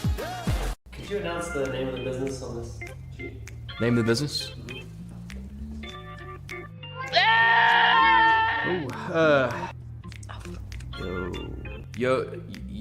Yosemite? Yosemite Roofing. Yo's me. Yosemite Roofing? Yosemite. Yosemite? Hey guys, it's Josiah with Yosemite Roofing, and we don't care what you call us, as long as you call us. That last time I brought to you by Yosemite Roofing. No matter how you pronounce it, they are the GOAT of roofing in East Texas. Online at YosemiteRoofing.com as the layup is good from Raspberry out of the break. So whatever Coach Brian Tyree cooked up in the huddle definitely worked in favor of the Lady Eagles as Sam's on the other side comes up with a bucket for two more. That's pretty much been the story of this second half. Regents slowly but surely able to get quick runs and quick buckets, especially out of timeouts, but ACPA responding almost immediately to even things back up. Well, then on the opposite side is Cobb. Cobb, two-point shot again is no good by Cunez. It's rebounded by Raspberry. Raspberry gets walloped, but the ball gets blocked.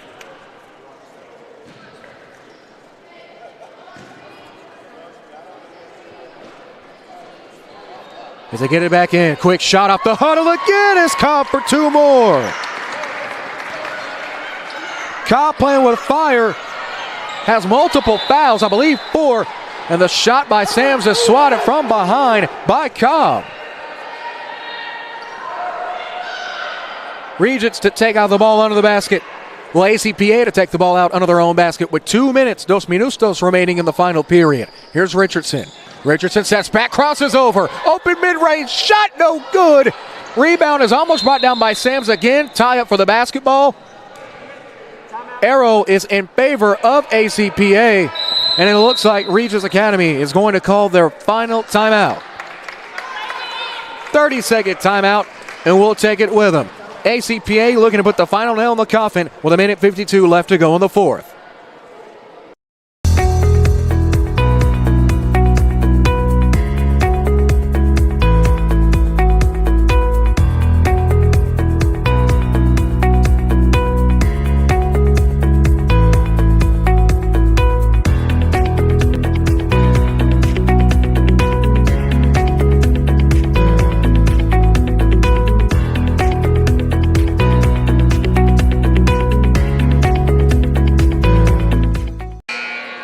Regents Academy with 1:52 at one point found themselves being down almost 25. Now slowly but surely in this fourth quarter, really this entire second half, feeling like a completely different ball club. But however, not much time left, down 38-23. Break out of their huddle. Clark to inbound under their own basket. Officials sharing words. They split. And we're set to resume play again. Remember the boys game between ACPA and Regents Academy right after this. Williams into Normandine does a full 360, spins and has it for two. Normandine on the bucket. Assist from Williams with 1:41 left to go. Now it's 40-23. Now you have to think that might have been the final dagger by ACPA. Quick shot, no good by Cunez. Rebound by Clark. Trying to get it out to Richardson. Richardson snatches it away. Coach Marcelo Brown on the opposite side there as he prepares to lead the boys into what could be a program sweep here tonight. They get into Normandine again. Turn, fade, no good. Rebound, Sams has it for two again. Sams yet another bucket. Quick shot. One more. No good by Cunez. Rebounded once again by Clark. Clark trying to get it out of bounds. Trying to get it to Richardson. It ends up falling out of bounds and earning the turnover. 50 seconds left to Vermillion here. 42-23 is our score. Shot again. It's swatted by Normandie. Jump ball is called. Arrow pointing in favor of the maroon and white with 43 seconds left. No substitutions for either team.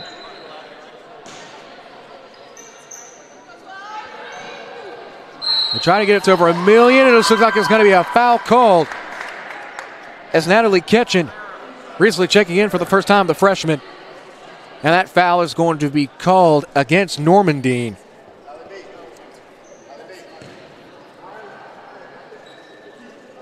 That foul on Normandie is number 2 on her. 5th of the quarter. Natalie Ketchen stands at about 5'9", almost 5'9.5". And Shoes might be about 5'10", getting her first action of the game. First shot is no good.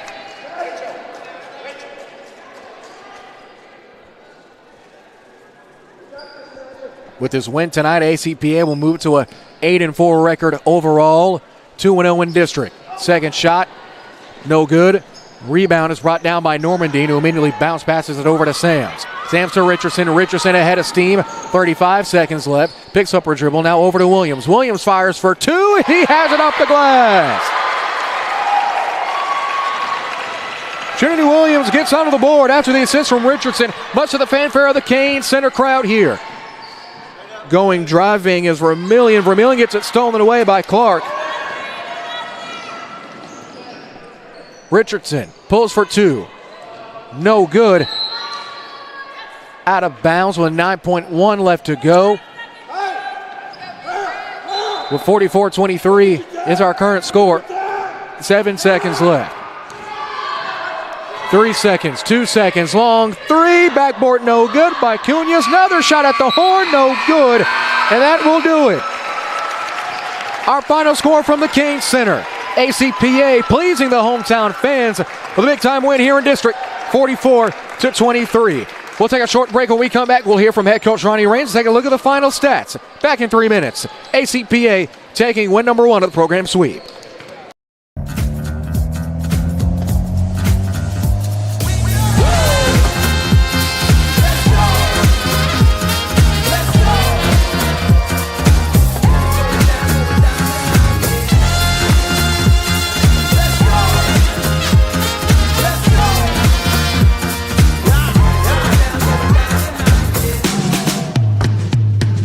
Give it everything.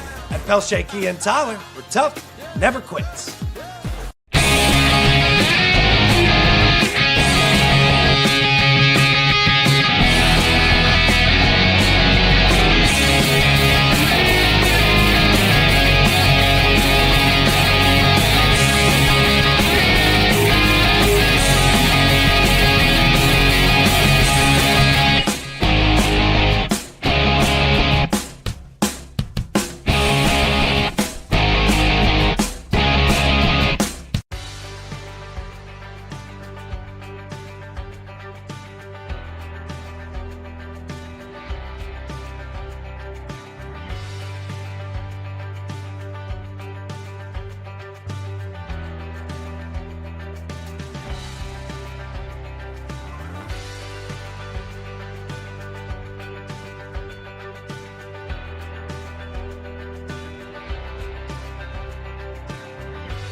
At Tinsley Title, we're more than just a title company. We're your partners in securing your real estate dreams.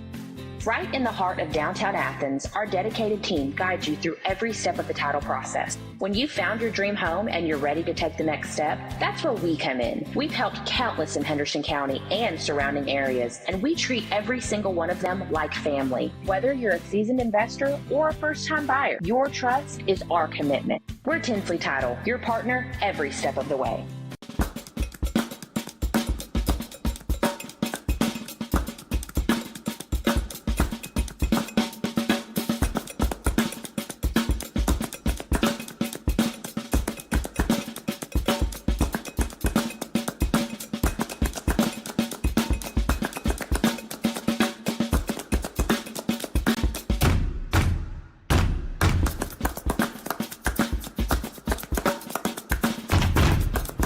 Drawing up the perfect insurance plan can seem like a daunting task in this financial climate. Tackle the task with Mike Munn State Farm Insurance. We have a triple threat of home, auto, and life insurance policies to fit any budget.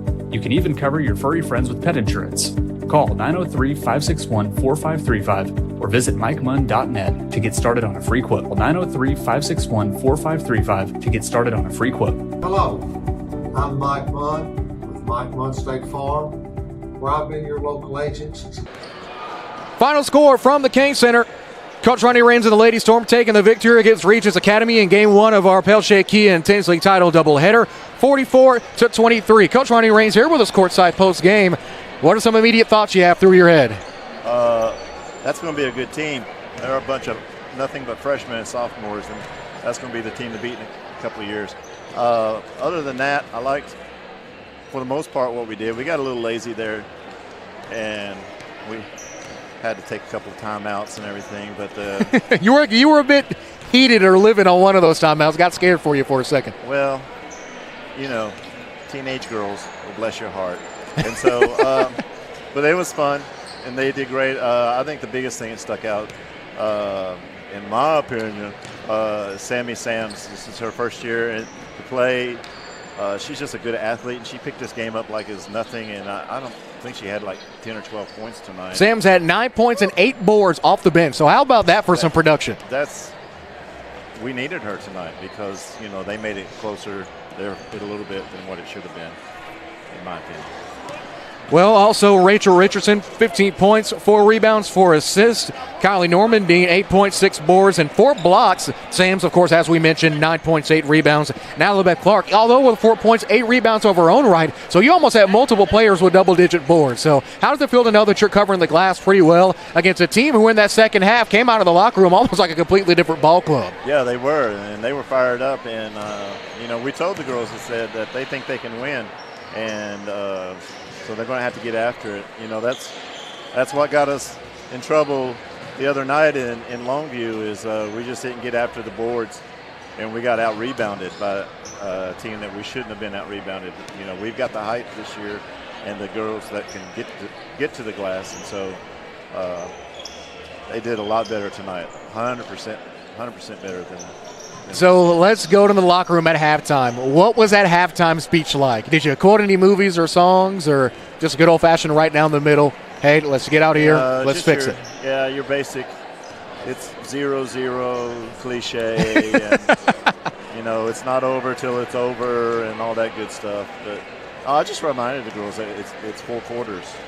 And, again, that's coach speak, but, you know, you can't get lazy, and I think you saw – when we did, they went on a little run and cut it to like 12 or 14 or 12, and that's too close for me. So. Well, Coach, you got the victory, 44-23. Great rebounding from the bench production as well. Even though it was a close win, kind of got you tensed up a bit. At the end of the day, it's a win nonetheless. So the ACPA Lady Storm move on to 8-5 on the season, 2-0 in TAPS 1A District 4 play. Coach, as always, thank you so much for being with us, and we're set to go for Game 2. You're welcome. Thank you. We'll take a short break. We'll take another look at the final stats and get you ready for Game number 2 of our Tinsley title and Pell Shea Kia doubleheader here on the Antler Sports Network. From the ASN family of platforms, this is High School Hoops.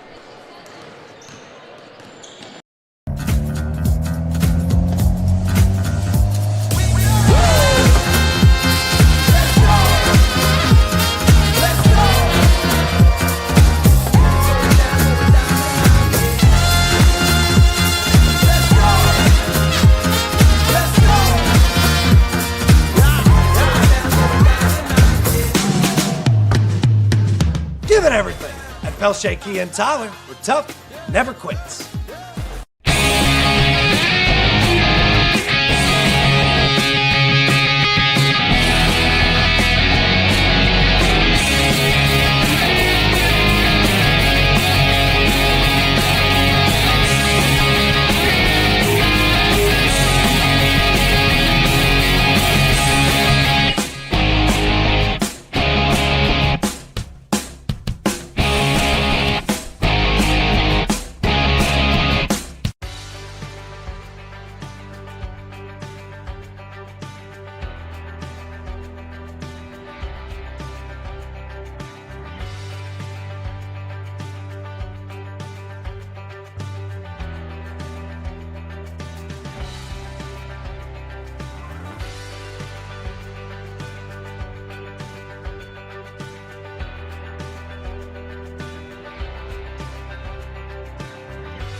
At Tinsley Title, we're more than just a title company. We're your partners in securing your real estate dreams.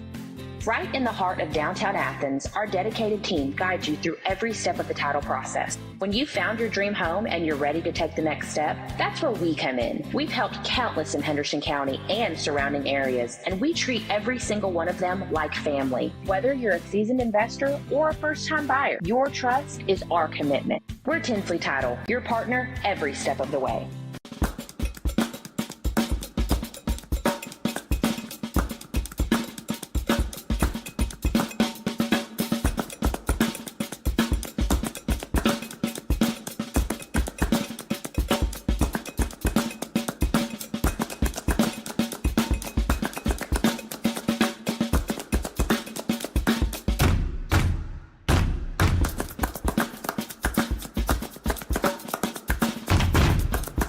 Drawing up the perfect insurance plan can seem like a daunting task in this financial climate. Tackle the task with Mike Munn State Farm Insurance. We have a triple threat of home, auto, and life insurance policies to fit any budget.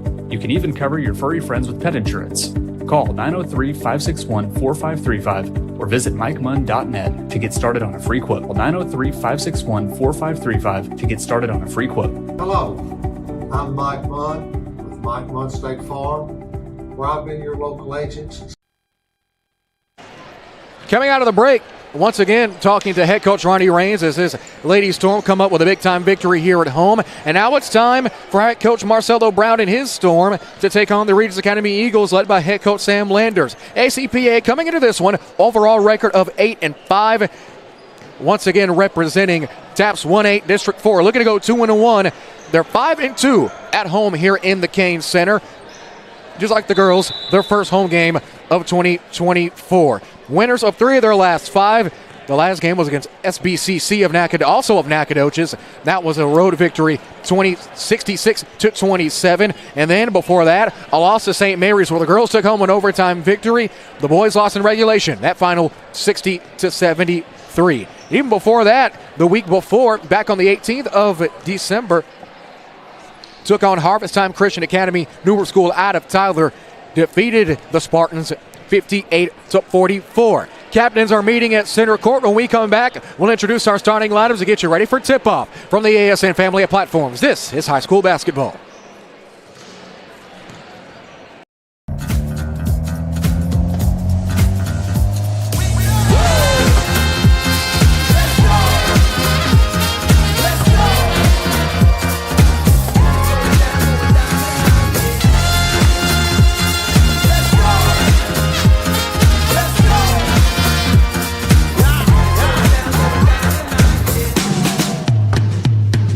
Give it everything. At Pelche Kia and Tyler, we're tough, never quits.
At Tinsley Title, we're more than just a title company. We're your partners in securing your real estate dreams.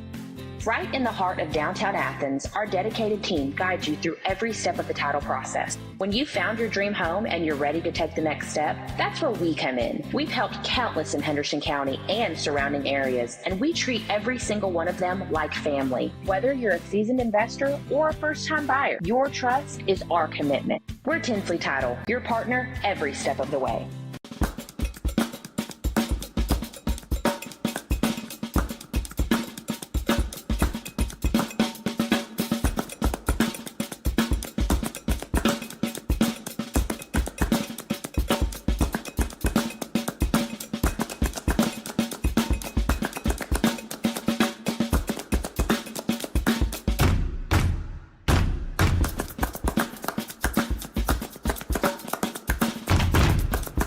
Drawing up the perfect insurance plan can seem like a daunting task in this financial climate. Tackle the task with Mike Munn State Farm Insurance. We have a triple threat of home, auto, and life insurance policies to fit any budget.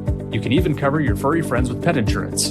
Call 903-561-4535 or visit MikeMunn.net to get started on a free quote. 903-561-4535 to get started on a free quote. Hello, I'm Mike Munn with Mike Munn State Farm, where I've been your local agent.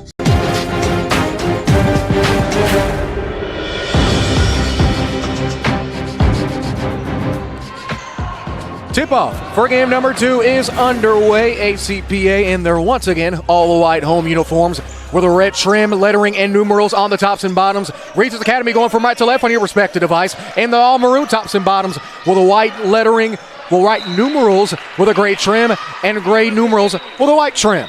White and gray piping along the sides of the tops and bottoms. Ball goes out of bounds. Possession will go to ACPA. Will go to Regents Academy right in front of the ACPA bench.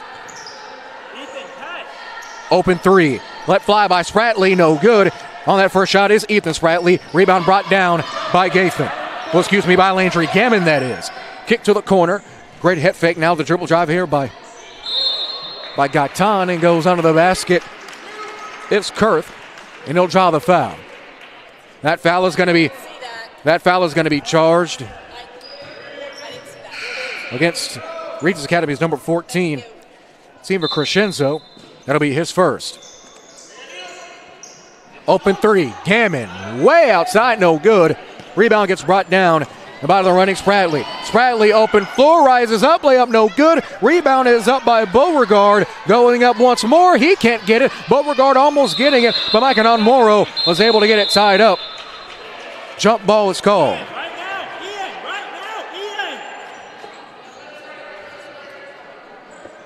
We played about a minute of basketball and things are already up and going.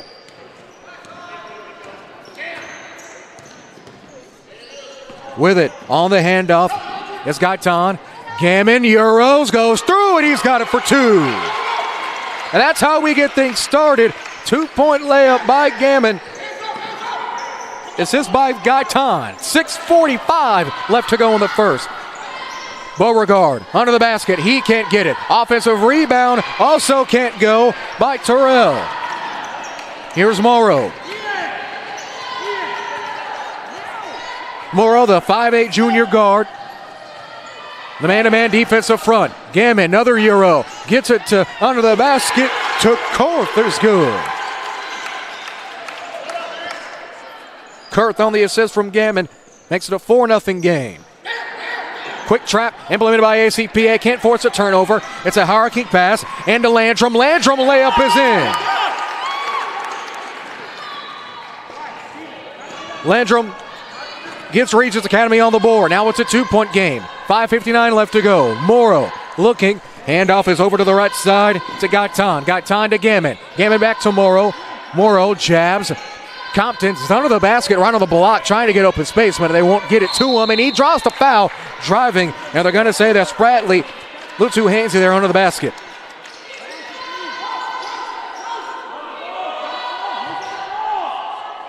That foul against Spratley is his first, team second.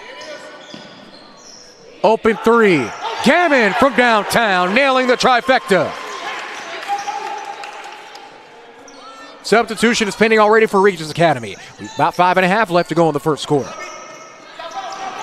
Pass is tipped, however, Beauregard keeping it, drives up and under, count the bucket for two.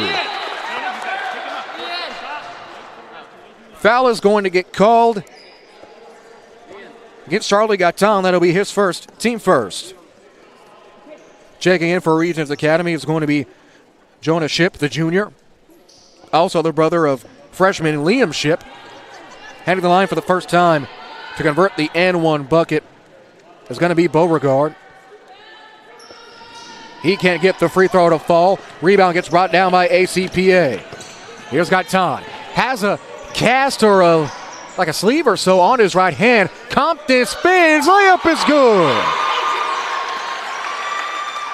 Lance Compton gets things going on the assist from Gaitan. Full court pressure again by ACPA.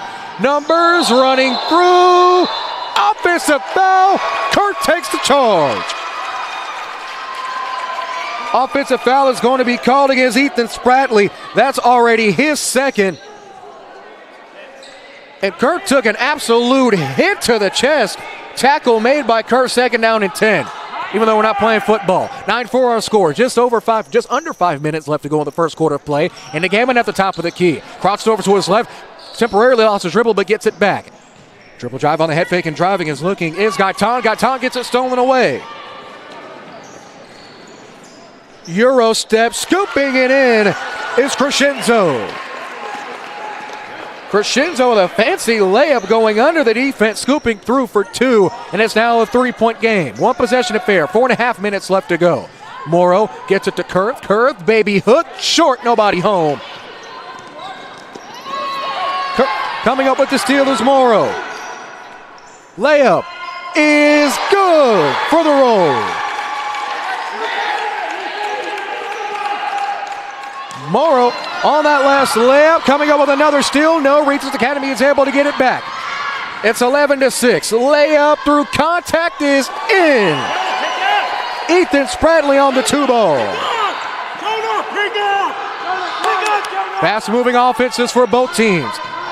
Gaitan, Euro, right hand layup is in.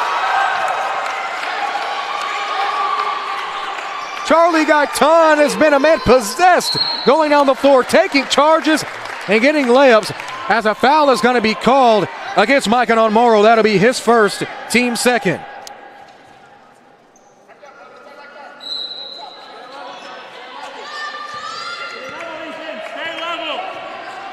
That's Morrow's first, team foul number 2. 13-8 is our score. 3.5 minutes left to play. Stolen by Gammon, rising up. Almost try to throw it down, but we'll draw the foul and 1. That's foul number 4 on Regis. Most likely is going to be called against Ethan Spratley, number 22. And if that is on Spratley, that'll be his third. And it will be indeed on Spratley.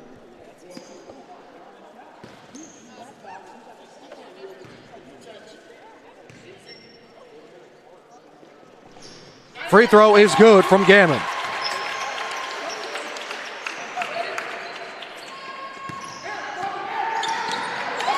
Gammon on the steal.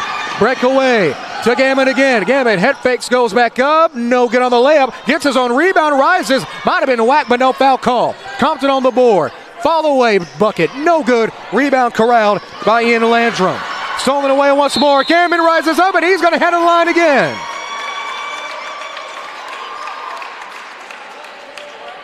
Gammon will head to the line again, and that is going to be foul number 5 on Regents.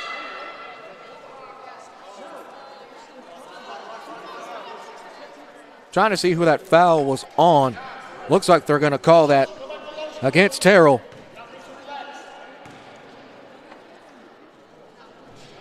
First free throw from Gammon is no good. Gammon now 0 for 2 from the charity stripe tonight. Not really like Landry Gammon. Gammon, the 6'3" senior forward, his second free throw is good.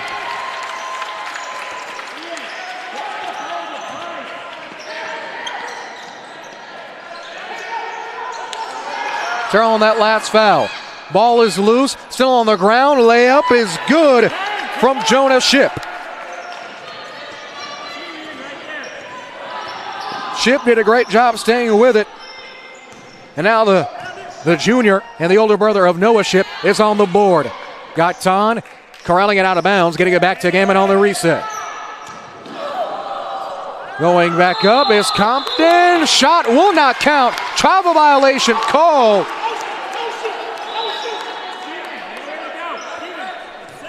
Looks like they're going to call that against Compton. Compton on the catch. Don't know what that might have been, but instead they'll inbound it to Shipp. Shipp has Terrell on the run. Under the basket is Beauregard. Instead he'll spin.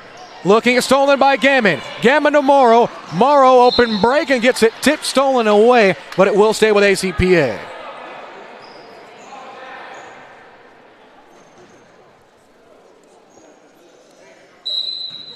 Gammon inbound right in front of the timeline. Crosses over to Morrow. Morrow, right side, going downhill. Kicks out to Gaitan. Gaitan kicks to Moore. Kicks to Gammon. Gammon, great feed to Kurth out of the basket for 2 more. Kurth, right place, right time. Staying short corner. Gammon found him and got the bucket. And a turnover is going to be called. Travel called against Regents.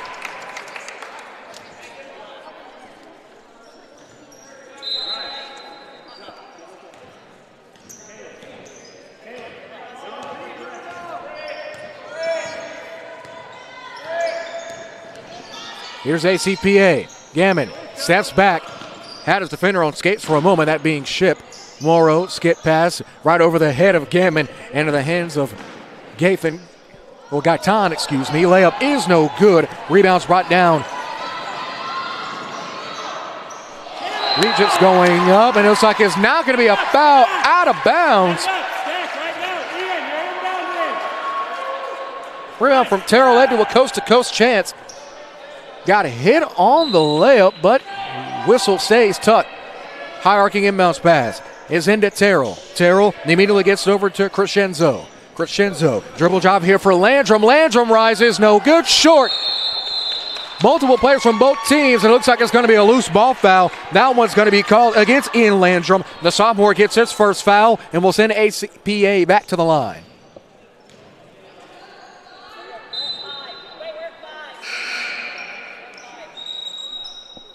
Looks like it was an offensive foul, so that won't send them to the line. Even though from here it was a loose ball foul, offensive foul by nature, either way. Minute 25 left in the first quarter. It's 19-10. Morrow hesitates, drives, has Compton. Compton bumps, skips through, gets it tapped over to Gammon.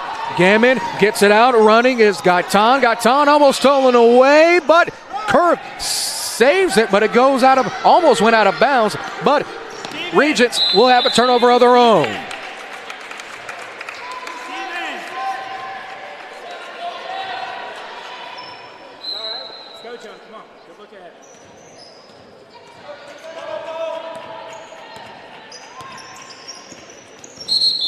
Ball goes out of bounds. Looks like we have a push called once again, but this foul will send Regents to the line. ACPA will be shooting for the remaining 55 seconds in this quarter. Handing the line is going to be Mitchell Kurth. The 5'11 senior. High-arcing free throw is no good.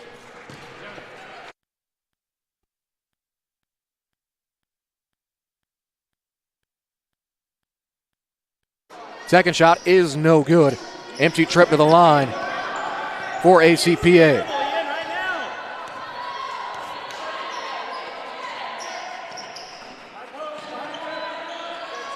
.42 seconds left now. Terrell has a man cutting, but it's turned over. Morrow, 2-on-2 break. Euro steps, rises, layup is good, but a travel's call. And don't know if I fully agree with that travel call. Of course, the zero step, one of the hardest calls to make, but no zero step in high school. Well, honestly, could be. It just depends on the referee's discretion. 24 seconds left to go. Pass is stolen away. ACPA coming up with a turnover. 16 seconds left. Gammon rolls, offensive foul. That foul on Gammon is going to be his first. And now Regis will get the basketball back with 13 seconds left.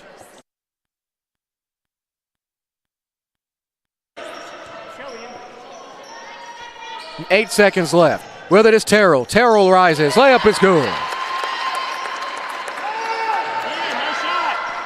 High pass is right over the roof here of the Kane Center. And after that last bucket from Regis, it's been ourselves a good old-fashioned ball game. We've already played a quarter of basketball. ACPA, small lead after the first 8 minutes. 19-12 our score. The Storm and Coach Brown got to be happy going into the second.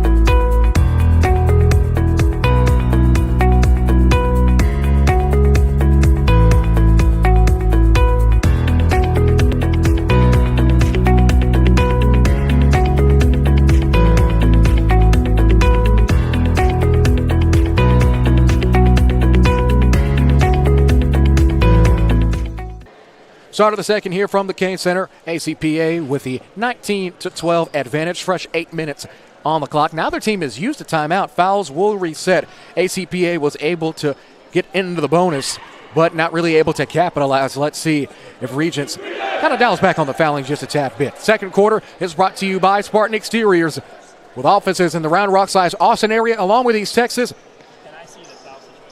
SpartanExteriors.com. Ready to serve all residential and commercial roofing needs, especially with the snowy, wintry mix and sleet in some areas.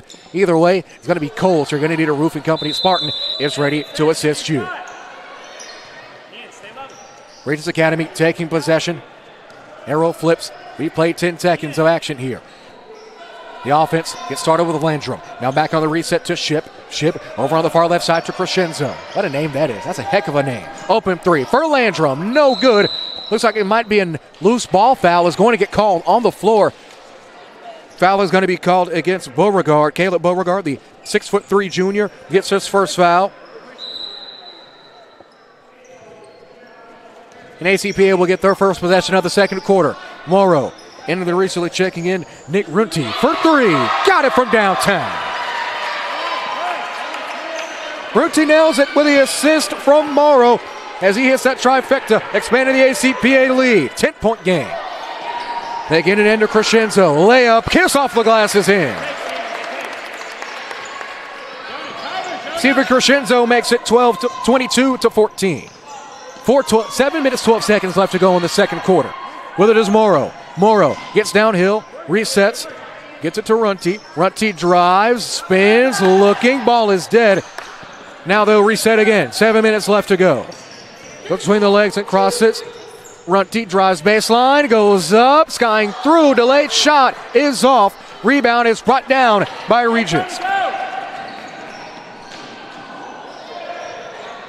The Eagles the other way, shot no good. However, coming up with the offensive rebound and keeping it alive is going to be Noah Ship. They reset to Terrell. Terrell on the cut, looking, instead Crescenzo will take a shot, no good. Rebound brought down by Gammon. Gammon leading the break. Tomorrow, layup is good. Morrow on the Gammon feed. It was a 2-on-1 break. Morrow gets right to the center of the floor along the right side of the key, bringing things back to a 10-point affair. 6:10 left in quarter number 2. Terrell directing traffic. Ship was on the pop-out. They eventually get it to him. Right back to Terrell on the give and go. Layup is in for 2. Count it and 1. That foul is going to be called against Nathan Mitchell, who recently checked in after break. The 6-foot sophomore forward will get his first foul.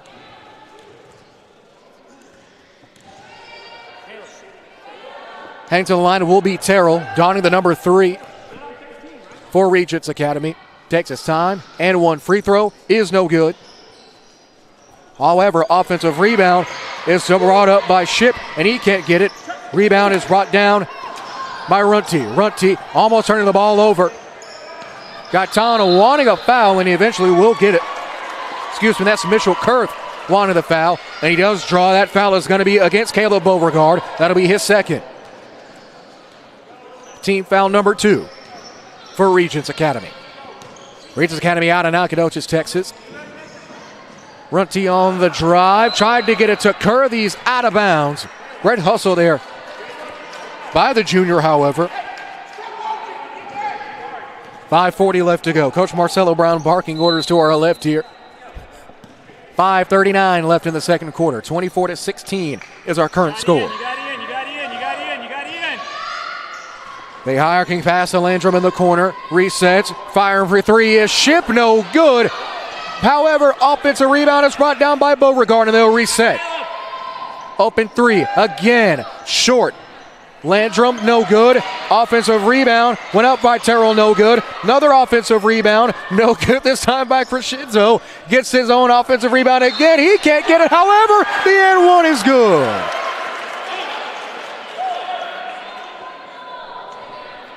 Well, if you like offensive rebounding, this is the game for you. As back-to-back offensive boards, as a foul is going to be called against Nick Runte. The sophomore will get his first. charged foul of the contest. Second against ACPA. The N1 free throw is in.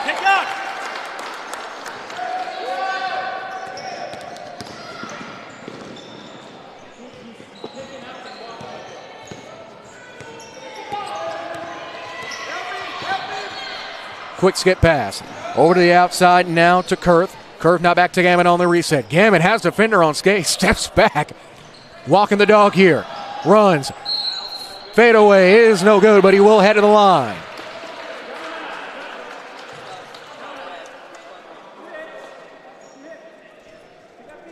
Foul is called against Jonah Shipp. That'll be his first. Team foul number 3 of the quarter.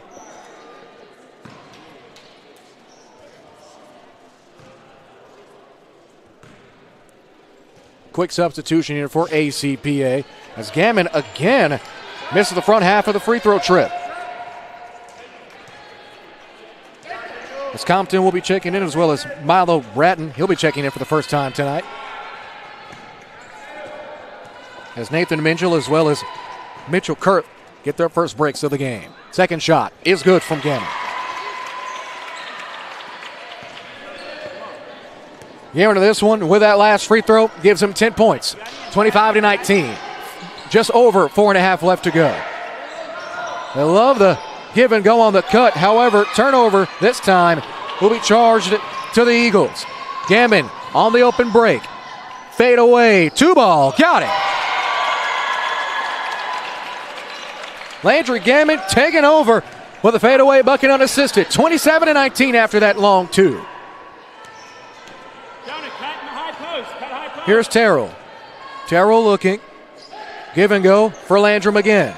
Terrell now in the corner. Great downhill cut from Shipp. However, the turnover is given to ACPA. Morrow layup wide open for 2. Gammon on the feed after the turnover.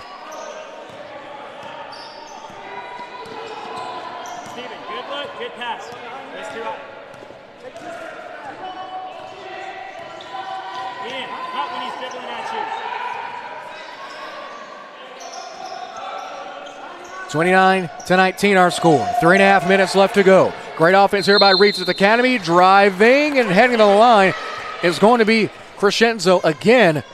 Foul called against ACPA.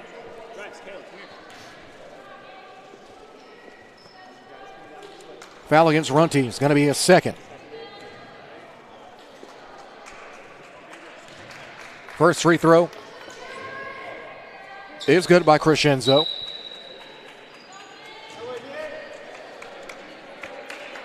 Charlie Gaitan will be checking back in.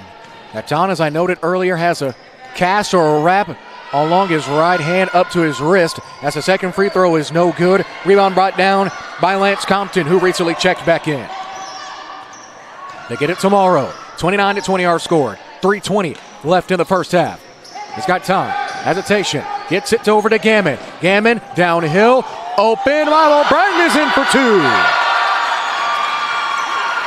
Bratton getting on the scoreboard with a nice feed from Gammon again. 11-point game after that layup. 3 minutes flat remaining in the second. Offense initiating again. That give and go is stolen away once again, this time by Gathan. Open to Gammon. Gammon, great pass to Gaitan for 2. Call Gammon the bank as he has been absolutely money scoring and assisting. 12.6 assists, and Regents is going to talk things over. Full timeout. It's all ACPA with just 2:40 left to go in the first half. Back after this. High School Hoops on the Antler Sports Network continues momentarily.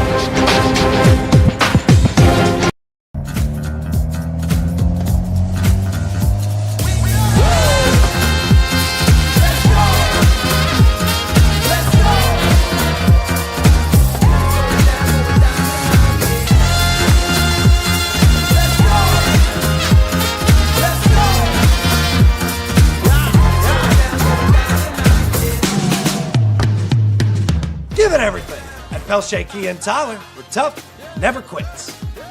Could you announce the name of the business on this sheet? Name of the business?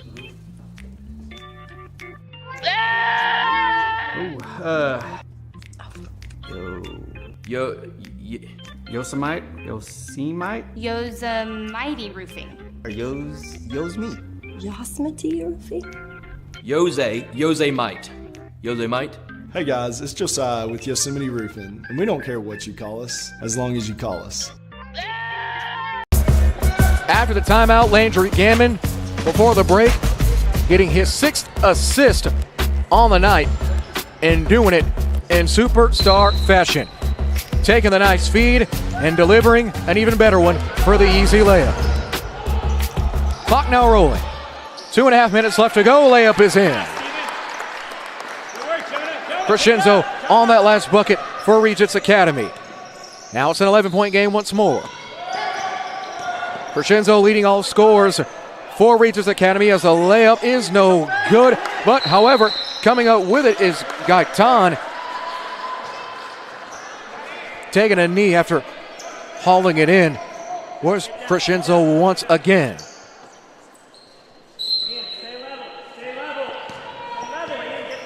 .217 left to go. Here's Landrum. Landrum arcing pass is stolen by Gammon. Gammon to Morrow.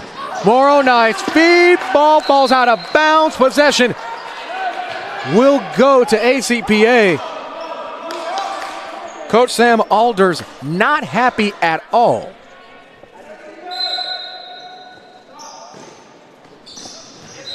ACPA trying to get it in. Gammon, the intended target, out of bounds.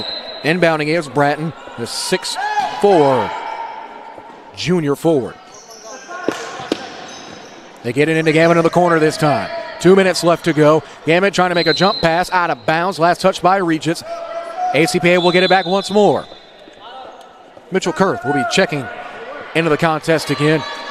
Exchanged by Milo Bratton as Bratton gets a nice little standing ovation, well, cheering ovation by the Kane Center fans here in Athens. Remember, tomorrow afternoon, another high school hoops doubleheader, this time from the American Airlines Center as Arp and Tatum do battle from the AAC. Tip-off from the hangar, noon Central.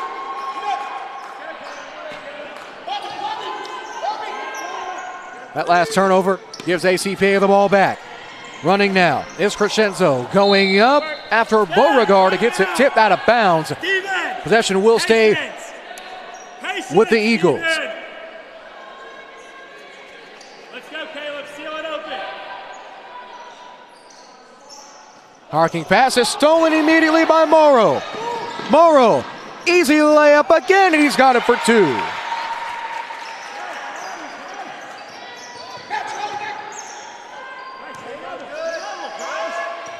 Minute and a half left to go. Pass is tipped. However, Beauregard is there right on time to keep possession. Minute and a half left to go. 35-22 our score. Now at the top of the key with it is Terrell. Terrell, who we didn't have on our initial roster, starting at the two-guard spot for the maroon and white. They try to get it to him, but it's out of bounds. Possession will stay here. Line, Jonah, line. Pass is inbounded and stolen away by Gammon. Gammon skips overhead to Morrow. Morrow head fakes, rises, gets it swatted away. Quick three. Terrell from downtown. No good. And guess who? Crescenzo. Another offensive rebound. Going up for it and up is Beauregard for two. Beauregard's layup makes it 35-24. Here's Gaitan. Gaitan driving, going through the lane, scoops up and under, no good. Rebound brought down by Beauregard, and a jump ball is called.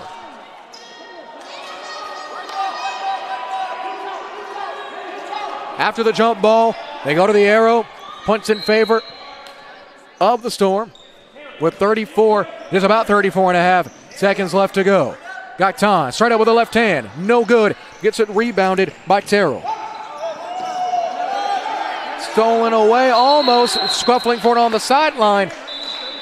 And it looks like they did. Regents Academy is able to get the timeout off. We'll keep it here. Quick look at the stats. Presented by East Texas Benefits, local knowledge you can trust. Gammon leads all scores, 4 for 5 from the field with 12 points, 1 for 2 from downtown. 6 assists, 4 steals, and a rebound. And for Regents Academy, it's been this even crescendo show. 11 points, 7 rebounds, not a single turnover. 6 of those rebounds coming on the offensive side of the ball.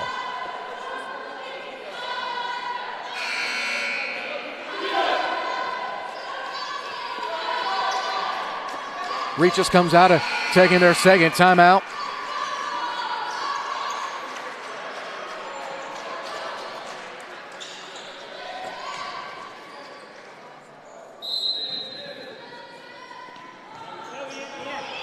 Could possibly be the last possession of the first half. 15 seconds left. Swing to the left to Landrum. Landrum almost got that one stolen away. Crescenzo on the cut, got it tipped, it's stolen away. Gammon, 4 seconds, rises up, doesn't throw it down, but a layup nonetheless for 2 more. Full court heave, short, and we'll go to the half. We played 2 quarters of basketball, and it's been all storm here at the Cain Center. We'll take a 3-minute timeout, and when we come back, well, better yet, no timeout. We'll once again hear from White Oak's newest team owner from the Mid-American League, Mr. David Upchurch.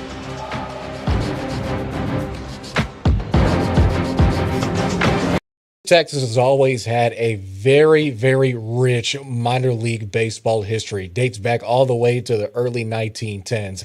How does it feel to know that you are going to be a fundamental part into bringing that pride and tradition back to East Texas? I'll be honest with you, you just put a lot of pressure on me. I don't know how I'm supposed to answer that. No, honestly, I'm a baseball guy since I was about 6 years old, and my family raised me, to always be a part of other people's lives and help them on their ways, just like God did with us when we were little and all the way through life. And so baseball has just been there for me, and so I feel like it's my turn to start giving back for sure. Now, of course, this week is a very big week for you. Word is slowly but surely starting to build up, not just in East Texas, but in the surrounding communities, that a team is coming to White Oak, courtesy of the Mid-American Baseball League. Kind of introduce us to how you got involved with the league, and what was your initial reaction into getting the opportunity to bring such an opportunity to this area? Well, I appreciate you saying all those wonderful things about it. We started about a year ago in October of 2022. A gentleman called from the league that they were trying to get their feelers out, I guess, to kind of start thinking about picking it back up, because initially they had started the league back, I want to say it was 2019, 2020, and COVID hit. So a lot of things got put on hold. This was just the right timing for the league to start getting, to try to get back out in the communities that that they have. We got with Fort Smith, Arkansas, of course, White Oak and Sherman and Abilene. Those were the first 4 initial teams. We're going to have a couple of more teams commit, hopefully by the end of this month, and we should have 6 teams for sure. But being a part of it is unbelievable. It's just I try to tell people. I was in some meetings today. I was trying to tell them, this totally is not about me. I'm just fortunate to be around this opportunity. I love the game. I love helping young men in their path, and I love our communities. The small town setting is perfect for me. Although I grew up in North Dallas, I couldn't get out here fast enough. Okay, so of course the time is pretty much here. The ribbon cutting is this weekend. Have you heard any community buzz? What is the White Oak community's response to having a minor league team in their own backyard?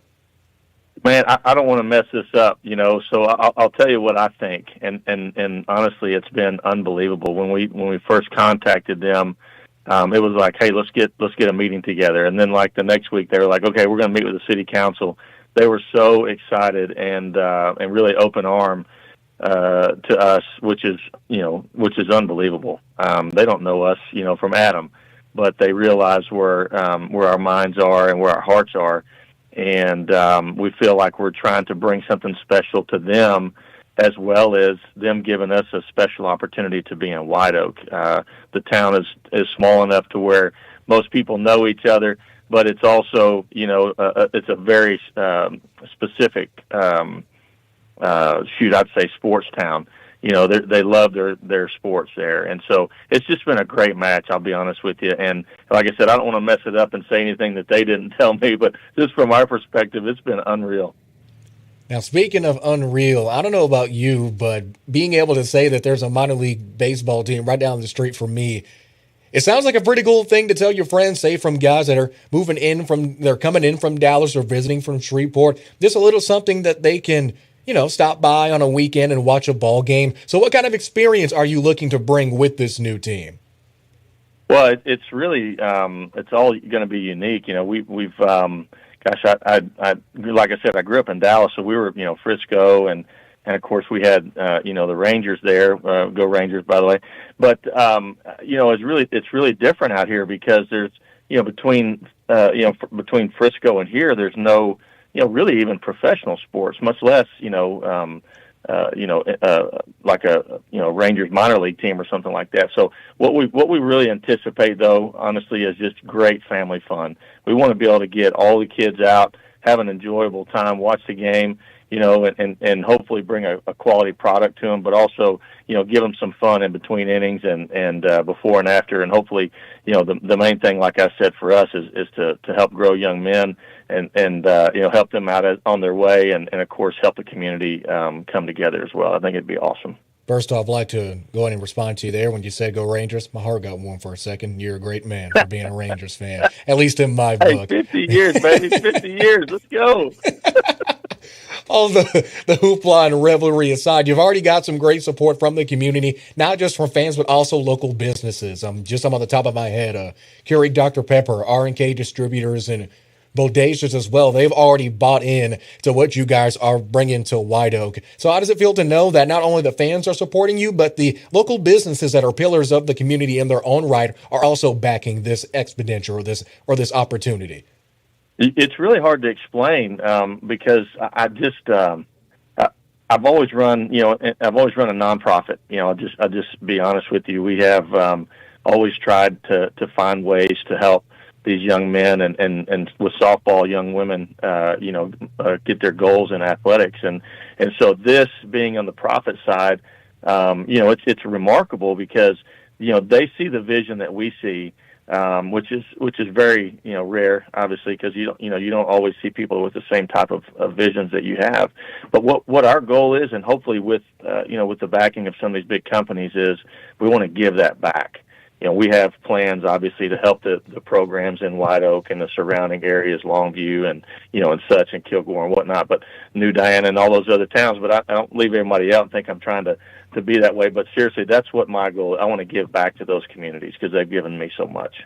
Well, David, I don't know about you, but I'm excited. I'm ready to see what's in store. Even me, I'm a picky kind of guy. I'm very particular when it comes to logos and such. Hopefully we can get a nice little cool name for the team as well. Don't want to spoil anything, of course, with the ribbon cutting being around the corner, but just know there are plenty of eyes that are watching and plenty of happy faces looking forward to coming down upon White Oak and seeing what you guys have prepared for the community. So, David, I want to say thank you for what you're doing for the area. Thank you for bringing minor league baseball back.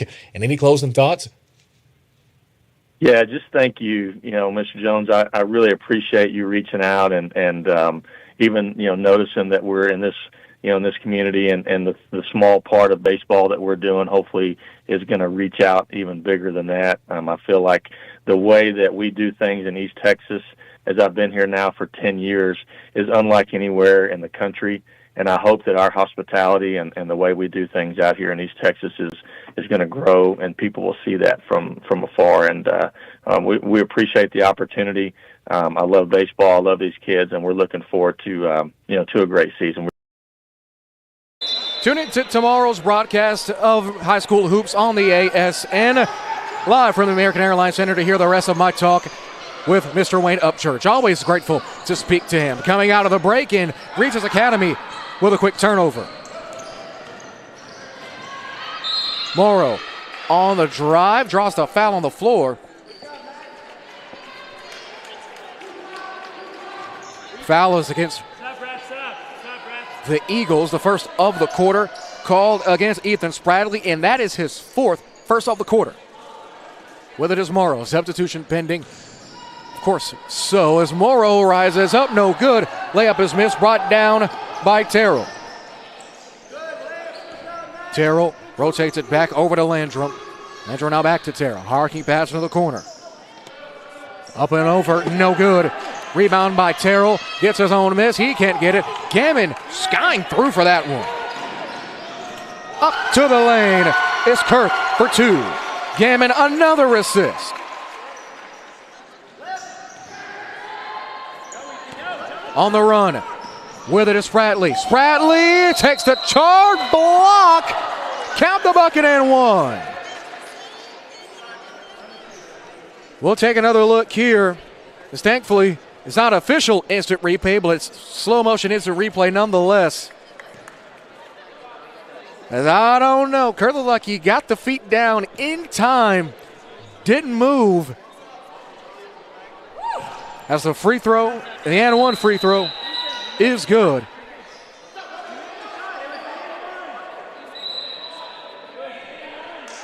The bucket did indeed count.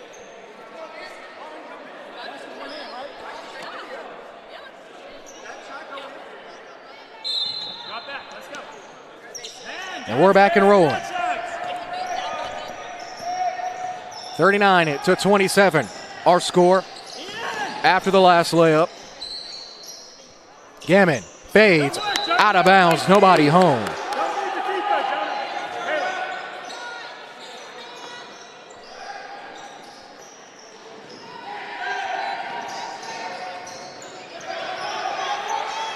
Gammon tips it out of bounds. They're going to say it stays here.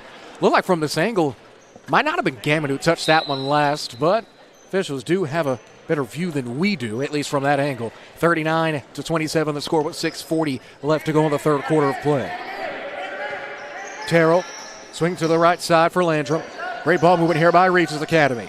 Up at the free throw line is Beauregard. Goes up, got it. Caleb Beauregard with yet another bucket for Regents. That's his sixth of the game, first of the quarter. Here's Gaitan.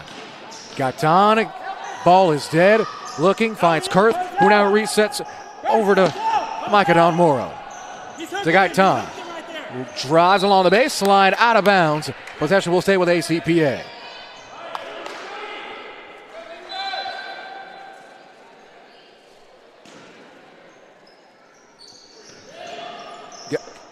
Gaitan rises up, and he'll head to the line to shoot two. Foul is going to be called against Regents number 3. That's on Terrell. That'll be Terrell's first, team second. Heading to the line is going to be Charlie Gaitan, the 5'11 junior guard for ACPA. His first trip to the line will begin with his miss on his first free throw with 6:05 still left in the third. 10-point game. At one point, Regis had things down to a 3-point game. Second shot is good. Football pass, inbounded to Terrell. They try to get it to Terrell again, and they do. 6 minutes left. Terrell with the right hand. Moves it up the floor. Open three for Ship. No good. Offensive rebound is also no good. Going back up and drawing the foul is going to be Landrum. And that one is most likely going to be on Landry Gammon.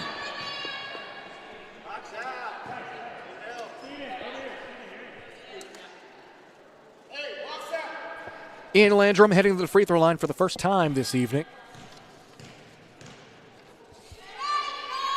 His first shot gets the Kane center roll and is in.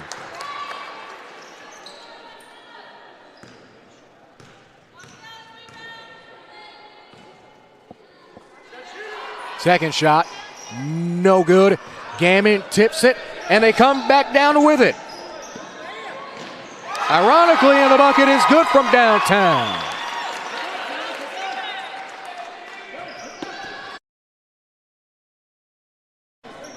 Steven Crescenzo yet again from deep.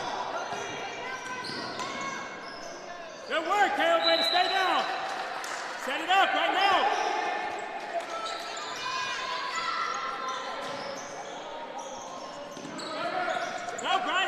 Pass is stolen away. On the breakaway is Crescenzo. As he tipped it, ran in and out of bounds. 3-point shot way off. Rebound is brought down and slotted by Compton. And Beauregard's shot is going to get nowhere.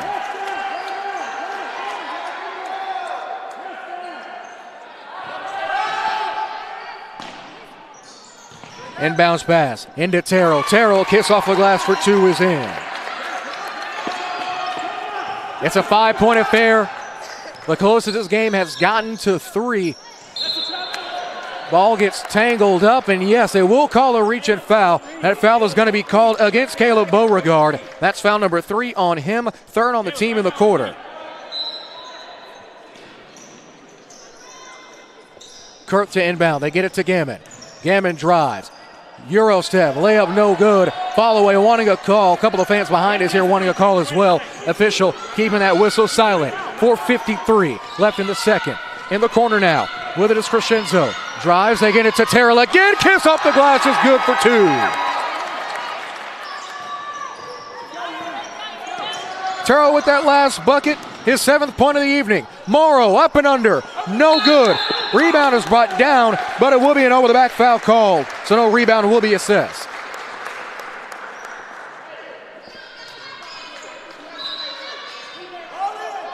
Over-the-back foul is going to be called against Lance Compton.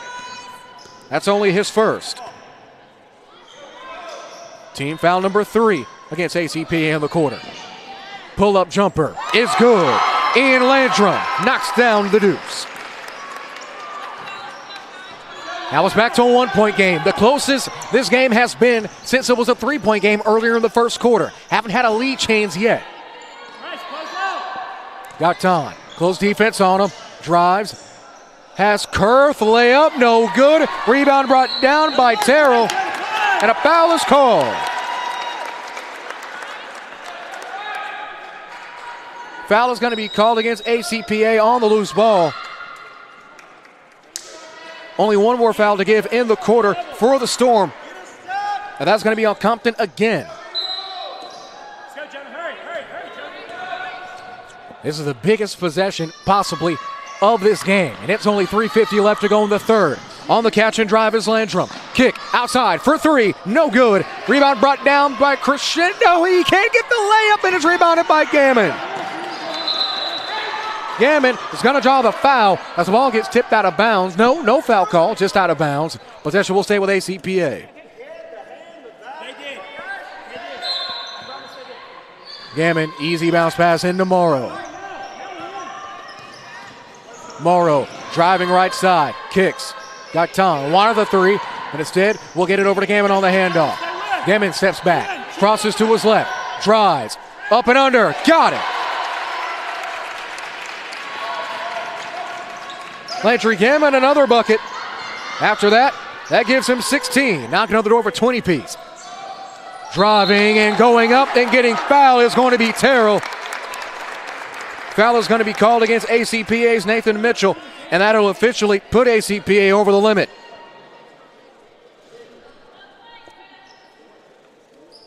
Terrell will head to the line for the second time today as Nick Runte, the sophomore, looking to check in after shot number 1.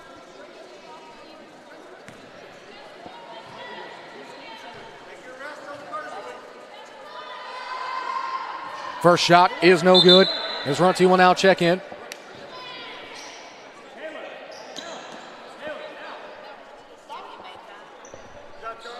That last foul on Mitchell was, of course, the team's 5th, putting them over the limit. But it was only Mitchell's second. Second shot. No good. Rebound by Gammon. Gammon, hurricane pass to Kurth. Kurth takes a stutter step. Layup. No good. Rebound by Crescenzo again.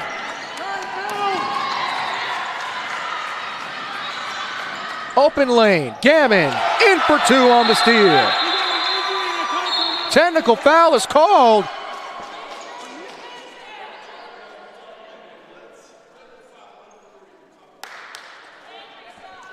As we have our first technical foul of the game against Landry Gammon.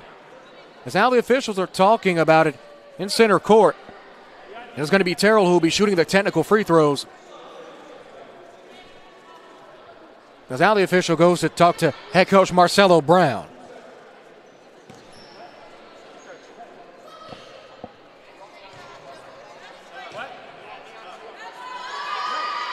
First shot is no good.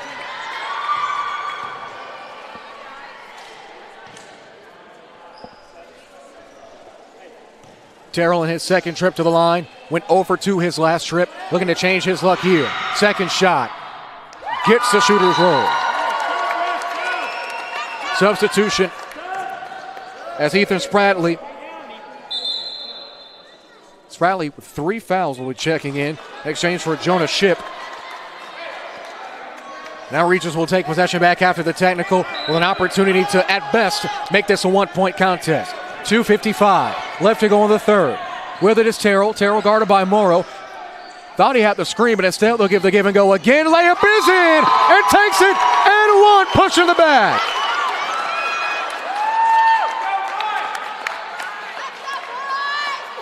Foul is going to be called against Morrow. That'll be his second.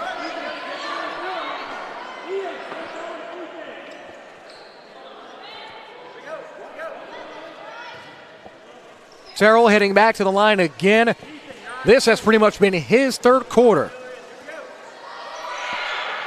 Free throw is no good. Rebound brought down by Gammon. Gammon head of steam. Euro steps. Got it for 2. Gammon on the rebound went coast to coast. Kicks. Open 3. Blocked by Gammon. Rebound is brought down by ACPA. Morrow has it. 2:20 left to go. Out of bounds. Turnover will be assessed tomorrow.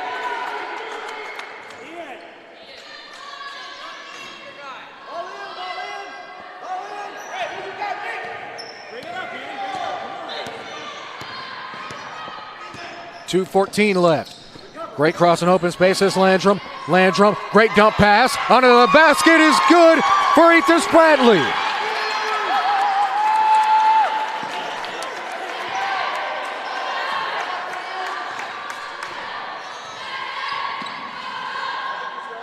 Spratley, after that last bucket, makes things a 2-point game again with 1:50 left to go in the third. Morrow drive, tried to kick it to Kerr, but it's out of bounds. Turnover again. That's back-to-back turnovers for Morrow, back-to-back turnovers for ACPA, and another opportunity for Regents, this time to at least tie, or maybe even take their first lead of the game. Landrum kicks on the drive, and Morrow's going to draw the foul as Terrell was on the cut. That foul on Morrow is going to be the third on him.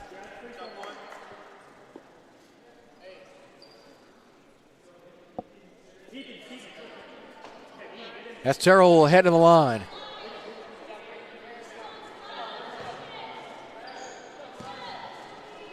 Terrell has pretty much been the reason at Regis Academy and this Eagles team is even back in it. First shot is no good. Terrell, 10 points, 8 of those coming in the third quarter.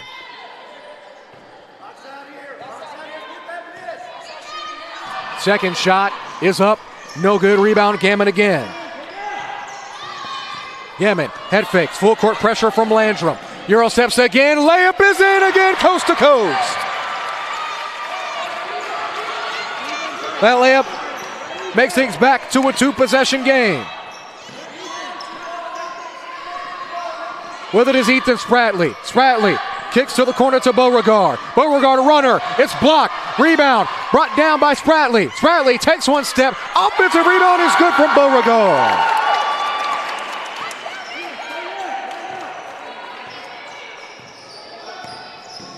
Great defensive hustle there by Nathan Mitchell. But sadly, the offensive glass has been on the side of Regents Academy as Gammon drives and draws the foul. Steven, Caleb, you got to be higher. That's going to be team foul number 4 on the Eagles. Oh, that was on the... Foul is on Ian Landrum. That's Landrum's second. With 52 seconds left, Gammon will head back to the charity stripe.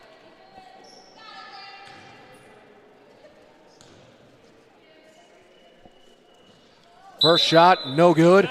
Makes an awkward bounce and goes over the hoop. As Jonas Ship will be checking in exchange for Landrum. Landrum, the sophomore, getting a warm welcome back to the bench.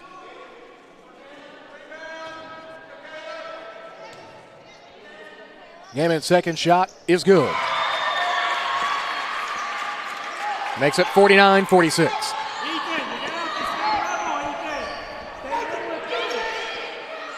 With it on the drive is Beauregard. Foul is called on the floor. That foul is going to be charged to Nathan Mitchell. That's foul number 3 on him. And that'll send Caleb Beauregard, the 6'3" junior, to the line.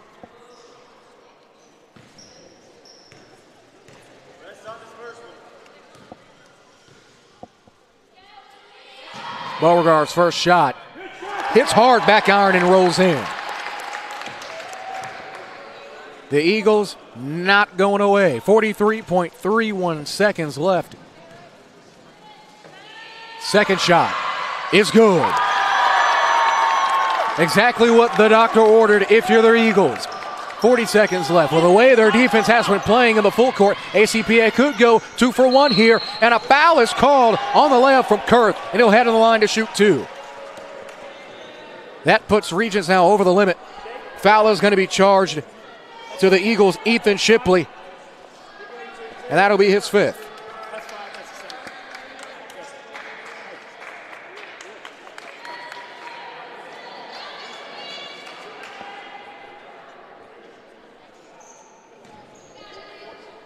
Mitchell Kurth, the 5'11" junior, shooting 2 very important free throws.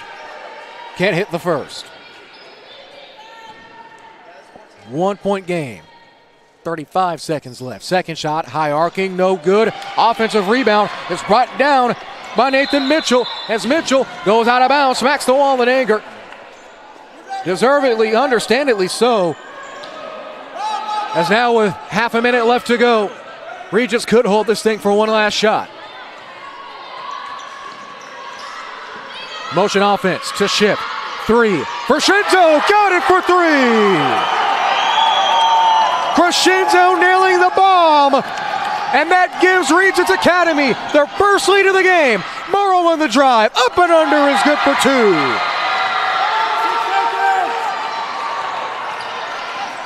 2 seconds. 1 second. They got to shoot it. They do. Over the hoop. And that'll end the third. How about that? It is tied up for the first time since 0-0 as we end the third. It's 51 all. Back with 8 more minutes of hoops from the Cain Center in 30 seconds.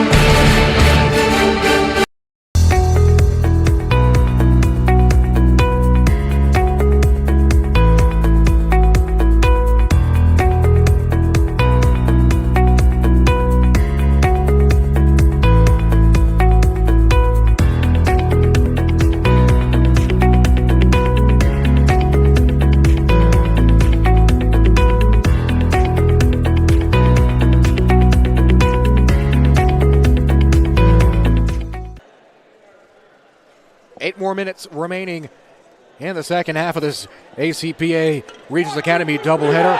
What has proven to be a back and forth affair. Regents Academy, this same team who was at one point down by 21, has marched all the way back to make it 51 all with 8 minutes remaining in the fourth. 8 minutes remain. Coach Marcelo Brown and his Storm have all 5 timeouts remaining. Coach Sam Alders and his Eagles, 3 timeouts. On the floor is Gaitan, Kurth, Compton, Gammon, and Morrow on the floor for ACPA. Pass is stolen away. On the breakaway is Landrum. Landrum rises, swatted away by Gammon.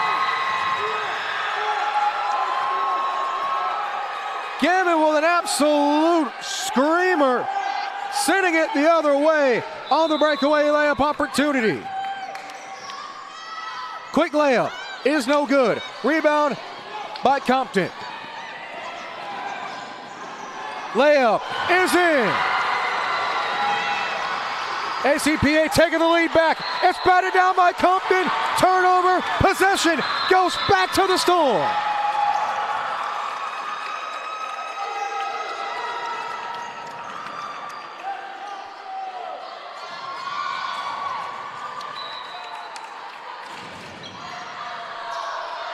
Kurt to inbound. Looking. High arcing pass. Caught by Gammon. Gammon sidesteps. Fires for three. Short. Nobody home.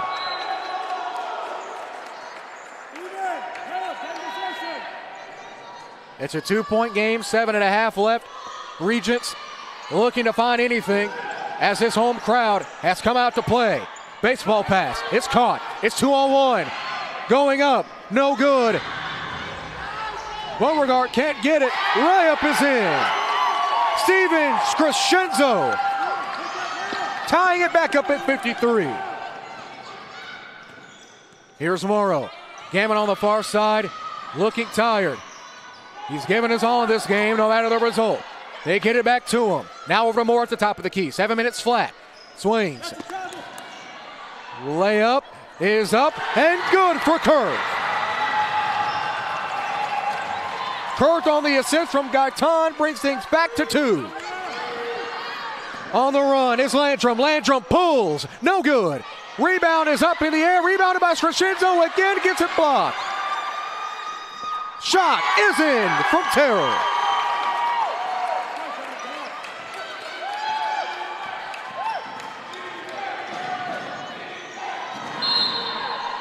Foul is called on the shot.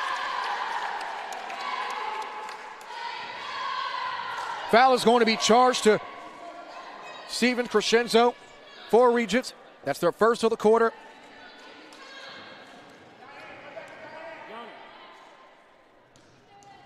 As Morrow heads to the line, first shot. Rattles in and out, no good. We're all knotted up at 55.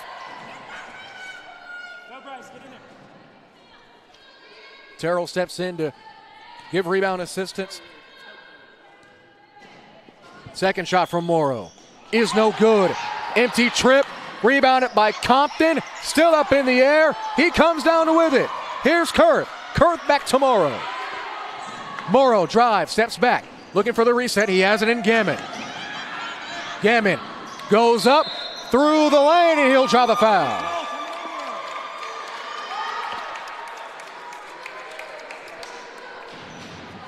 Foul number 2 in the corner against Regents. Foul is going to be charged to Beauregard. And Caleb Beauregard now only has one more foul until his evening is over. That will be a huge knock to the front court for the Eagles if he were to foul out. 6:12 left to go. Gammon's first shot is no good. If there's been any flaw in Gammon's game tonight, it's been at the free throw line. Patiently takes 2 dribbles, fires. No good again. Another empty trip. Rebound by Landrum. Landrum with it. 6 minutes. Going up and over. Layup is in. Terrell for 2 more. Here's Morrow. Morrow stepping back and looking. Hat Kurth on the cut. Instead gets it to Gaitan. Dribble handoff to Gammon.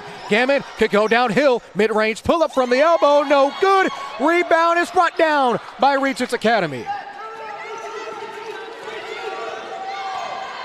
Terrell swings it to the left side to Landrum. Quick 3. Crescenzo again. No good. Rebound Gammon. Gammon gets it up the floor to Morrow. Morrow gets knocked down, but no foul. Bit slow to get up. It's 4 on 5. Under the basket, no good. Rebound is in and good from Terrell. Terrell gives the Eagles a 4-point lead. Something that seemed absolutely unfathomable just 2 quarters ago. Morrow drives, gets it blocked.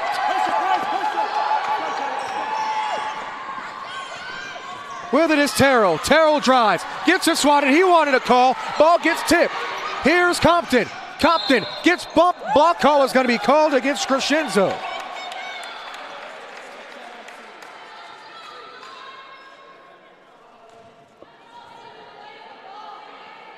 That last call against him is foul number 3.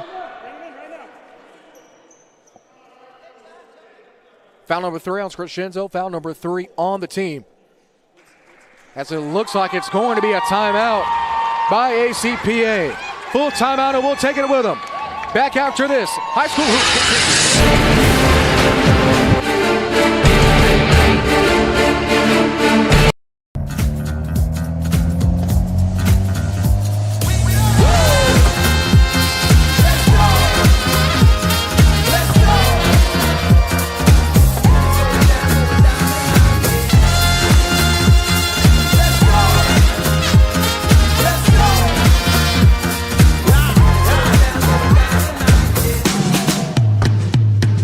Give it everything at Pelche Kia and Tyler. We're tough, never quits. Could you announce the name of the business on this sheet? Name of the business?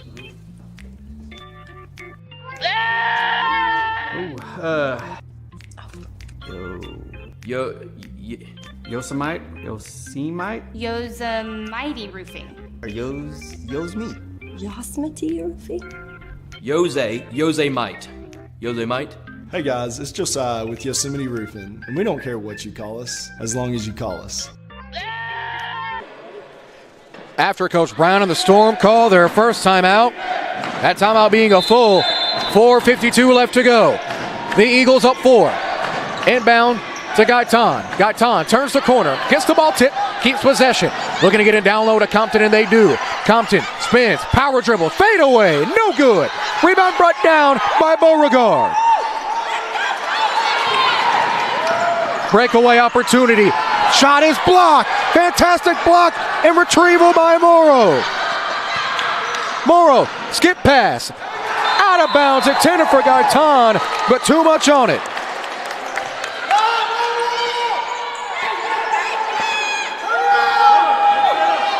Four minutes, 20 seconds left in the fourth. ACPA 4 timeouts. Regents with 3. At the top of the key is Crescenzo again. Now to Terrell. Terrell, he'll fire for 3. Got it! Clutch 3 from Terrell. 62-55. Ball is tipped. Turnover again. Stolen away. Rising up, Gammon draws the foul.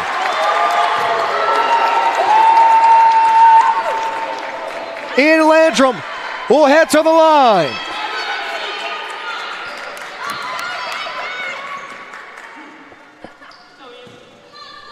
Third foul against Landry. Gammon, you have to think the foul game is going to be what separates who pulls away from this game. First shot is no good.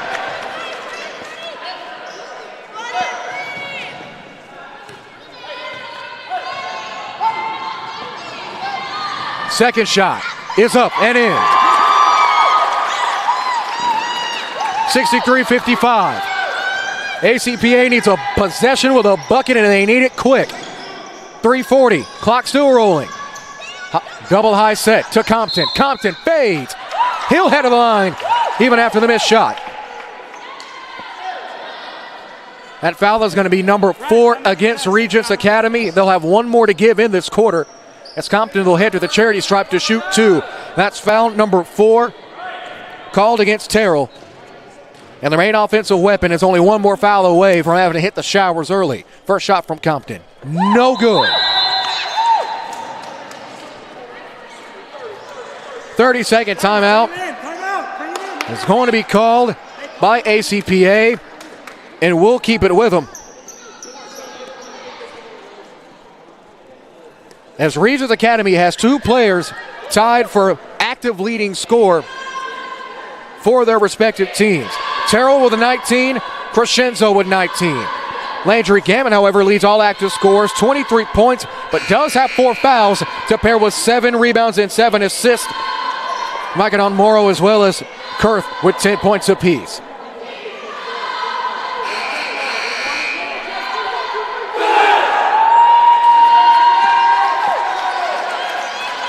after the ACPA timeout.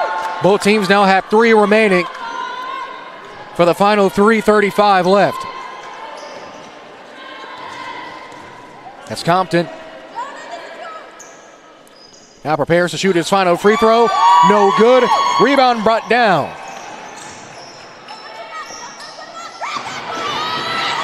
Shot no good. Rebound brought down by Beauregard. Shot off. Way off. Rebound Gammon. Gammon. Lead pass. It's tipped out of bounds.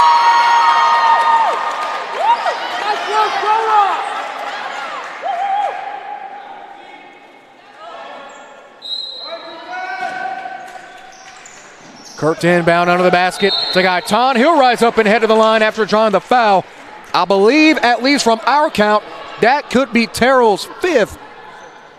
If it is on him by our count, that is his 5th foul. Yes, it is. That is 5 fouls. His evening is over. And what has been a fantastic game for him, he finishes with 19 points and 9 rebounds. He was a point away from a 20-point double-double. But instead, we'll have to continue to ask what could have been.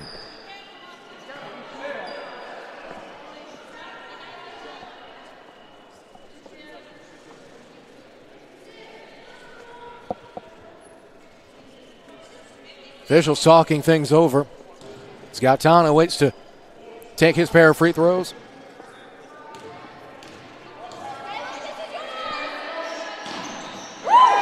He'll go empty on both.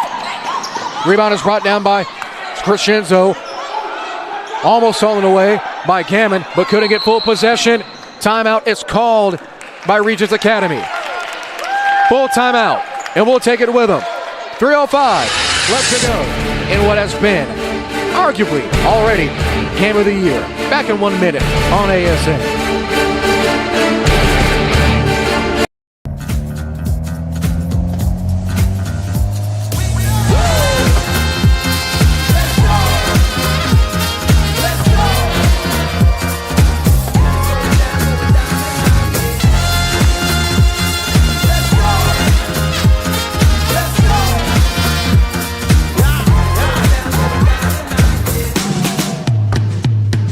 Give it everything at Pelche Key and Tyler, where tough never quits.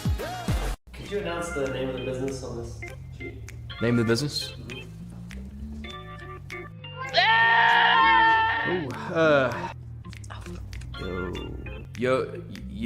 Yosemite? Yosemite Roofing. Yo's me. Yosemite Roofing? Yosemite. Yosemite? Hey guys, it's Josiah with Yosemite Roofing, and we don't care what you call us, as long as you call us.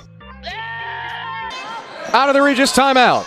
The Eagles with possession, up 63-56 after being down 21. 5-second violation is called. Turnover against Liam Shipp. What a situation the freshman has to be in now. Getting in for the first time, having to protect a lead, a big lead, in a visiting district game. Gaitan up and over, no good.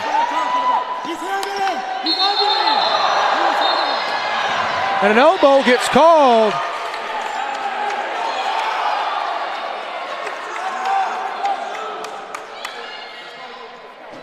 As we're waiting to get who that foul was on. And now officials are talking it over. Looks like it might have been a stray elbow thrown. Beauregard came down with the rebound. Gaitan came through, tried to scoop the ball from behind him.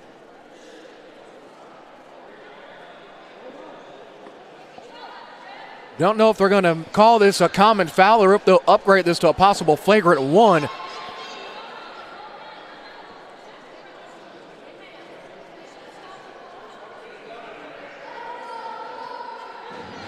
As the officials giving final pleasantries, no, they'll resume their talk. If you want a way to warm up, how about this game to get you fired up?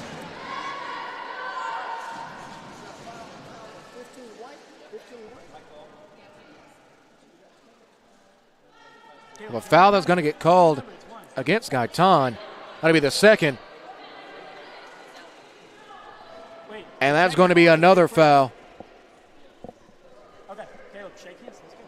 And that is going to be seems like it was a technical foul called against Caleb Beauregard, and his evening is over. So Terrell fouled out earlier, and now Beauregard, a guy who's pretty much been a rock in the front court, finishes the game with 10 points and 7 boards, and he'll have to watch the rest of this game from the sidelines. 2:45 left to go. Interesting to see how they're going to do the free throws, because that last foul against ACPA, that one being against Gaitan, that was only their second, so it wasn't a shooting foul, but the technical foul could result in 2 free throws. I don't know how they'll disperse this thing out. As you can see, the Cade Center absolutely rocking. This is a huge call.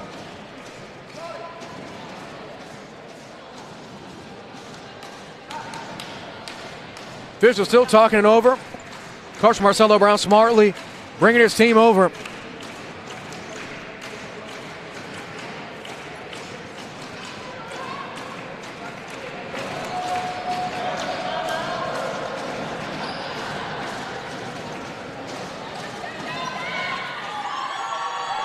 The officials finished talking things over. It looks like Landry Gammon will head to the line to shoot 2 free throws. Gammon tonight from the charity stripe has gone 4 for 9. First shot short, no good.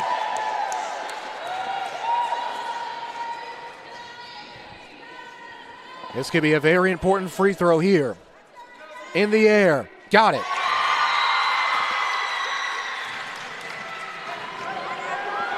And since it was a technical, ACPA will take possession.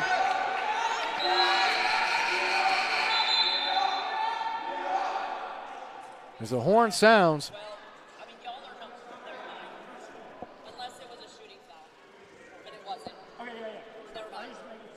The technical foul should ensure that ACPA does get possession back. As that last foul on Gaitan was under the basket, was a reach. So either way, ACPA down at 63-57 at home. Gammon going to work. Drops under the basket. Block sent away. Ball is out of bounds. It will stay here. Crescenzo has been the straw that stirs the drink for this Eagles comeback. And it's so far an early contender for our Yosemite Roofing go to the game. Under the basket. Gaitan layup. He gets fouled. Foul is going to be called against Liam Shipp. That'll be his first. Of course, ACPA Regents well over the limit.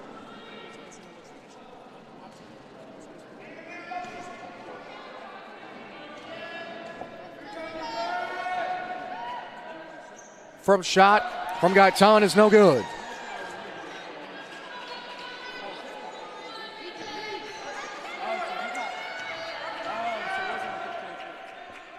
Second shot, also no good. Rebound brought down by Ian Landrum. Now Shipp pulls for 3. Long 3, no good. Rebound brought down by Morrow. Morrow up to Gammon on the lob, is swatted by Crescenzo as Gammon got walloped after going up for the lob.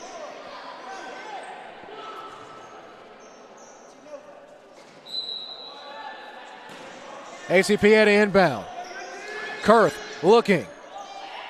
High pass to the safe bet in Gammon with the verticality advantage. Drives. Foul is called on the floor. No continuation was given.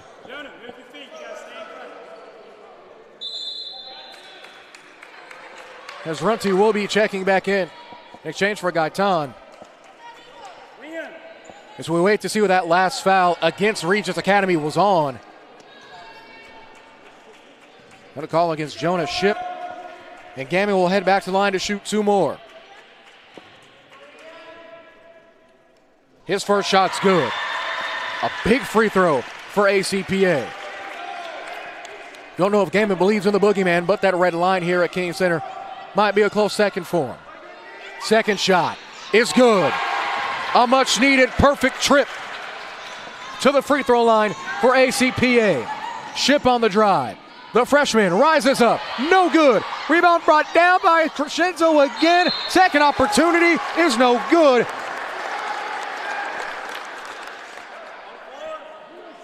But Ship will be going to the line.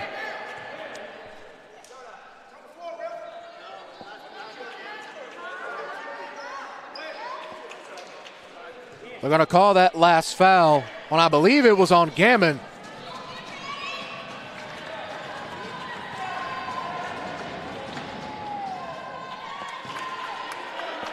His first shot is no good.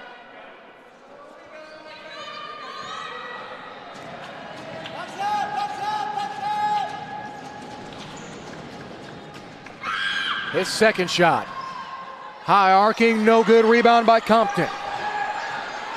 Gammon, downhill, gonna take it himself. Layup, no good. Runte, up and good and one! Nick Runte, what a bucket! Right place, right time!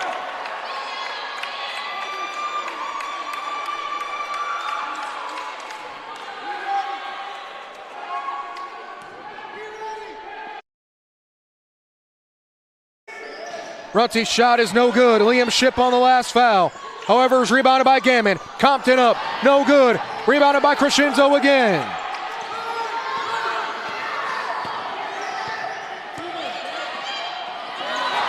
Stolen by Gammon. Gammon, breakaway, layup is good. Timeout is called by Coach Marcelo Brown. And with that layup, we're back tied. Back in 30 seconds. High school hoops continues after this.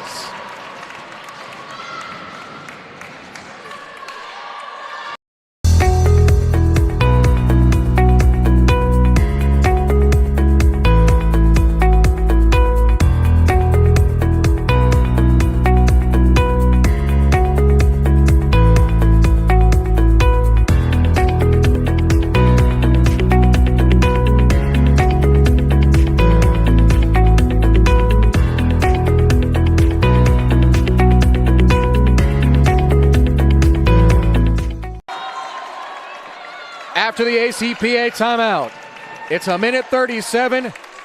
The Kane Center has pretty much been allowed for the past hour and change. The Eagles get possession back. Possession arrow in favor of Regents. Here's Landrum. Landrum kicks, shot no good. Rebounded by Gammon. Gammon on the breakaway. Gonna take it himself. Layup is in.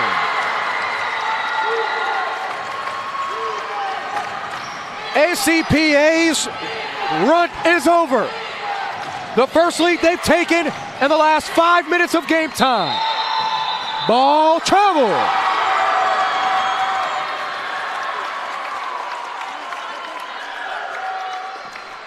The freshman Liam Ship was driving. Looked like the ball might have got tied up. Officials called it a travel. Now we're within a minute. Here's Morrow. Guarded by Landrum. Crossing over. Trying to break him down. Drives. Goes up. Layup no good. Out of bounds. Possession goes to Regents.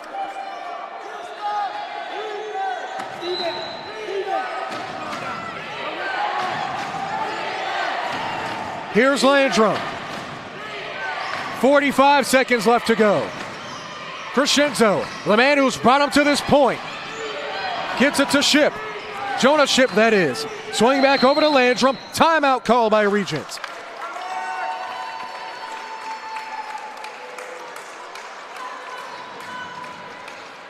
"30-second timeout will be taken, and we'll take it with them. Back in 30. 36 seconds remain. 65-63, ACPA.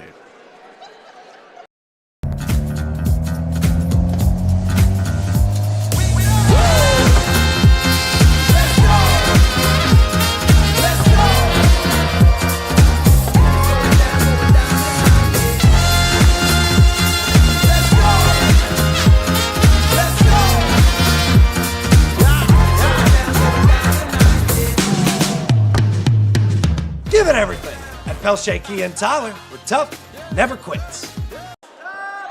Regents Academy with possession, down 2. 30 seconds left.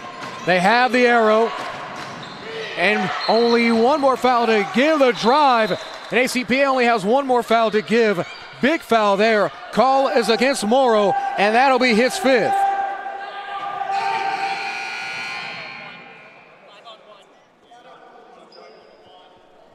And with that last foul, Morrow's evening is over. The 5'8 junior finishes with 10 points, shooting 56% from the field. 2 boards, 2 steals, an assist, and a block. Checking in for him is going to be Charlie Gaetan. 28 seconds left. The Storm with only one more foul to give.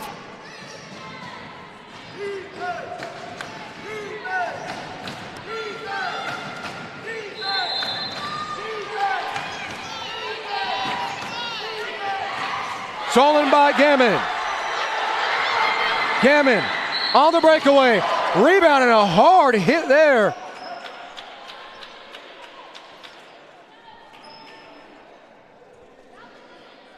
As Micah Spradley took a massive hit and pops right back up.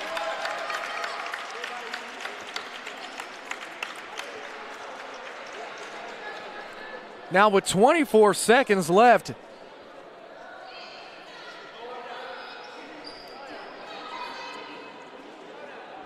that foul on Spragley will send Kurth to the line.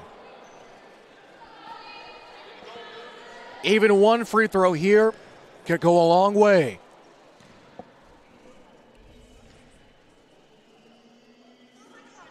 Kurth's first free throw is no good. Regents Academy has the possession arrow as well as a timeout, but no more fouls to give. Second shot is good. 3-point game. 20 seconds left. The freshman with it. Ship looking, spins. Gammon blitzes. Goes up. He's got it. Timeout called.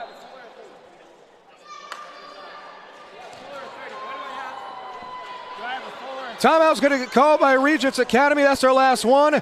Full timeout. We'll take it back after this.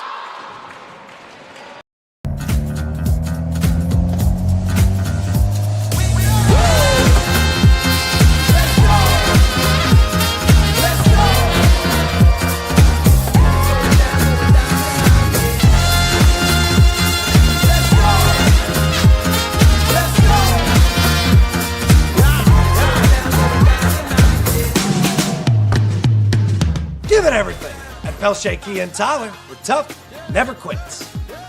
Could you announce the name of the business on this sheet? Name of the business?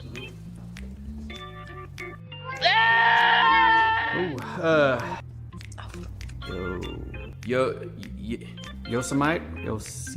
Yosemite Roofing. Yo's me. Yosemite Roofing? Yosemite. Yosemite? Hey guys, it's Josiah with Yosemite Roofing, and we don't care what you call us, as long as you call us. After the Regis timeout and the Liam Ship bucket. 8 seconds left. Gammon has it. Rises up. Layup is good. That might be the dagger. 2 seconds. 1 second. Ship for the tie. No good. ACPA survives their own storm. The Landry Gammon layup finishes it off. Our final ACPA 68, Regents 65. When we come back, we'll hear from head coach Marcelo Brown, elect our Yosemite Roofing player of the game, and much more. ACPA taking home the home victory. Back with the postgame after this.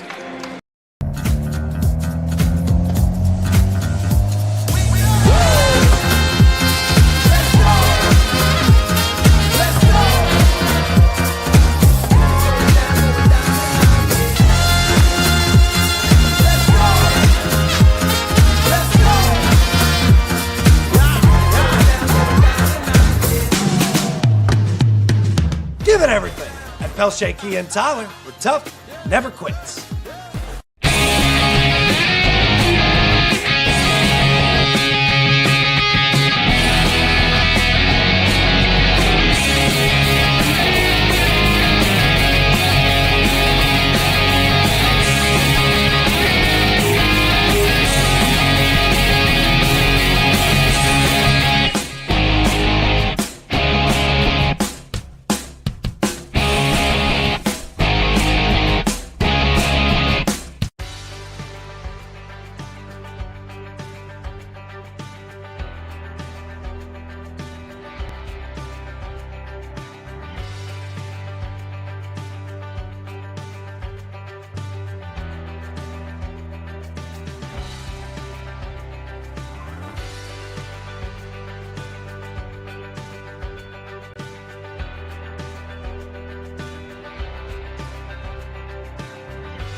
At Tinsley Title, we're more than just a title company. We're your partners in securing your real estate dreams.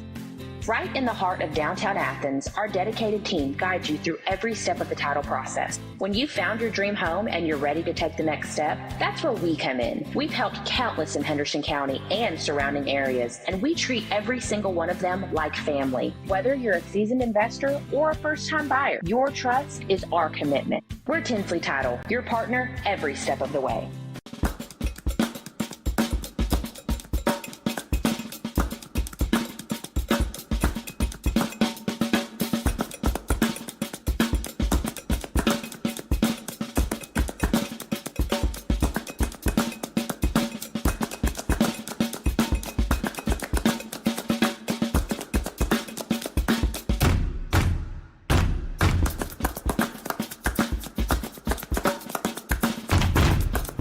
Drawing up the perfect insurance plan can seem like a daunting task in this financial climate.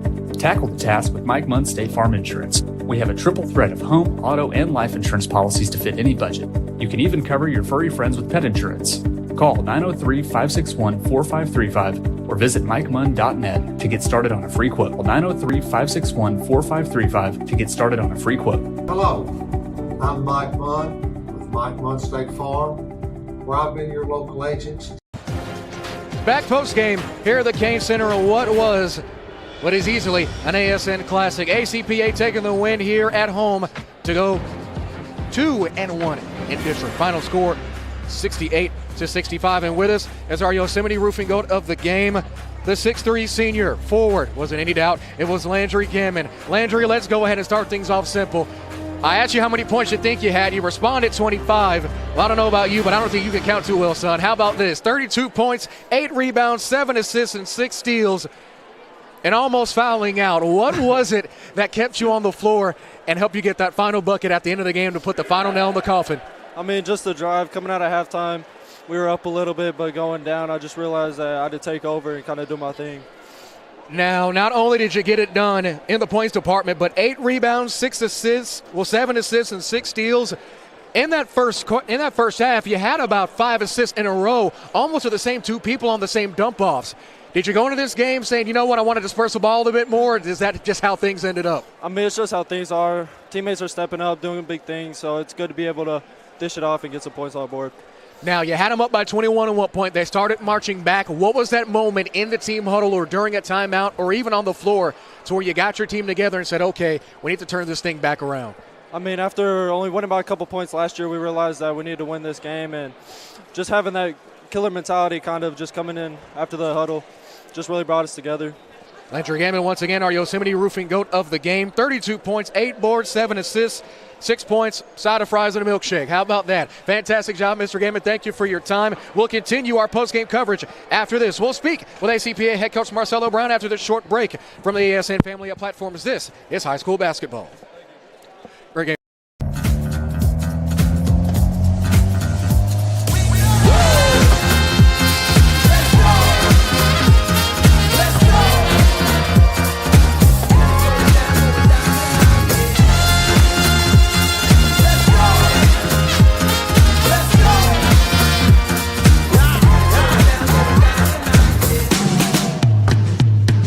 Give it everything. At Pelche Kia and Tyler, we're tough, never quits. Could you announce the name of the business on this sheet? Name of the business?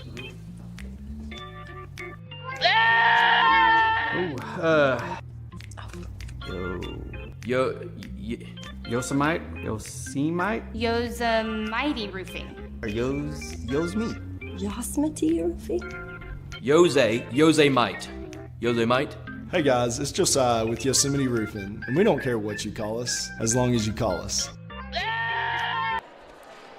Back during the pregame here with head coach Marcelo Brown. Coach, I don't know what it is about you on the Antler Sports Network always having these heart attack level games. But what was it tonight, Coach? What was it? What are you thinking? I see you slowly trying to catch your breath. They were gassed out. I don't know. Some ate dinner before they came. Hey, that's the wrong thing to do. So. But either way, you came out with a win against a rival, a budding rival at least. Talk to our Yosemite Roofing player of the game, Landry Gammon. He said last year that game really stuck with him. Does that same thing apply to you? It do. It really does. Man, they played us good last year. They came out the same momentum, and, hey, it was a good fight. It was a good fight. Hey, took my hat off to Nacogdoches. They did good, real good. It was a great fight indeed. Coach, you had them up by 21. They started marching back. I asked Ledger the same question. I'm going to ask you the same. What was that turning point to where you said, okay, we need to turn back up, get this lead back? And as you can see from the final score, that's exactly what ended up happening. They started playing lazy come third quarter. And I guess they forgot to do what they had to do, and they started just turning the ball over, and you can't do that. So this team is pretty good. You got to keep going. And they turned it on kind of, and then, hey, at the end, we got the W. So I'm happy. Your super senior Landry Gammon, once again our player of the game. Let's ask you first, what do you think his final stat line was? I don't think you were able to hurry up and go back and listen to the broadcast and try to get the answer. So genuine guess, what do you think? 33 points. You were pretty close, Coach. 32 points to tag on with 8 boards, 7 assists, and 6 steals. And as I said to him, a side of fries and a strawberry milkshake. He had a fantastic game, but not to mention he had other contributions. Morrow, 10 points. Kurth, 11 points.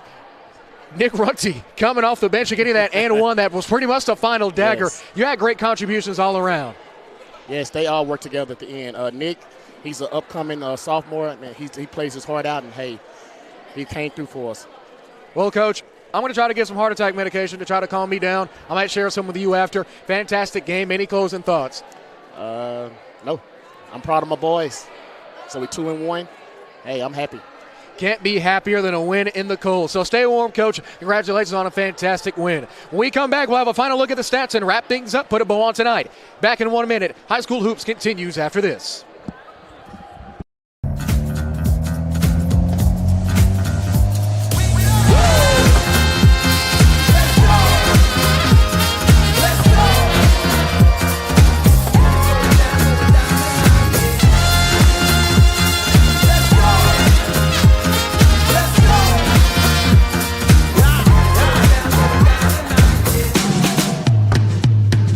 Give it everything at Pelche Kia and Tyler. We're tough, never quits.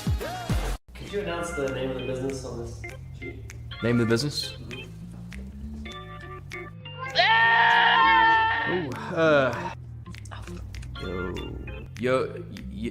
Yosemite? Yosemite Roofing. Yo's me. Yosemite Roofing? Yosemite. Hey guys, it's Josiah with Yosemite Roofing, and we don't care what you call us, as long as you call us. Once again, our final from the King Center in what has become an ASN Classic in Game 2 of a 4-game and 2-day marathon on the Antler Sports Network. ACPA, the Storm, completing the program sweep in what was a thriller against the visiting Eagles from Regents Academy. Final score 68-65. That'll do it for Nathan Kinney. For Matthew Hermans, our executive producer, Justin Jackson, in our Houston ASN studios. For our editor-in-chief, Nick Jordan, this is Jared Jones saying so long from Athens, Texas. Once again, our final score, ACPA 68, Regents Academy 65. Until tomorrow, good night, everybody.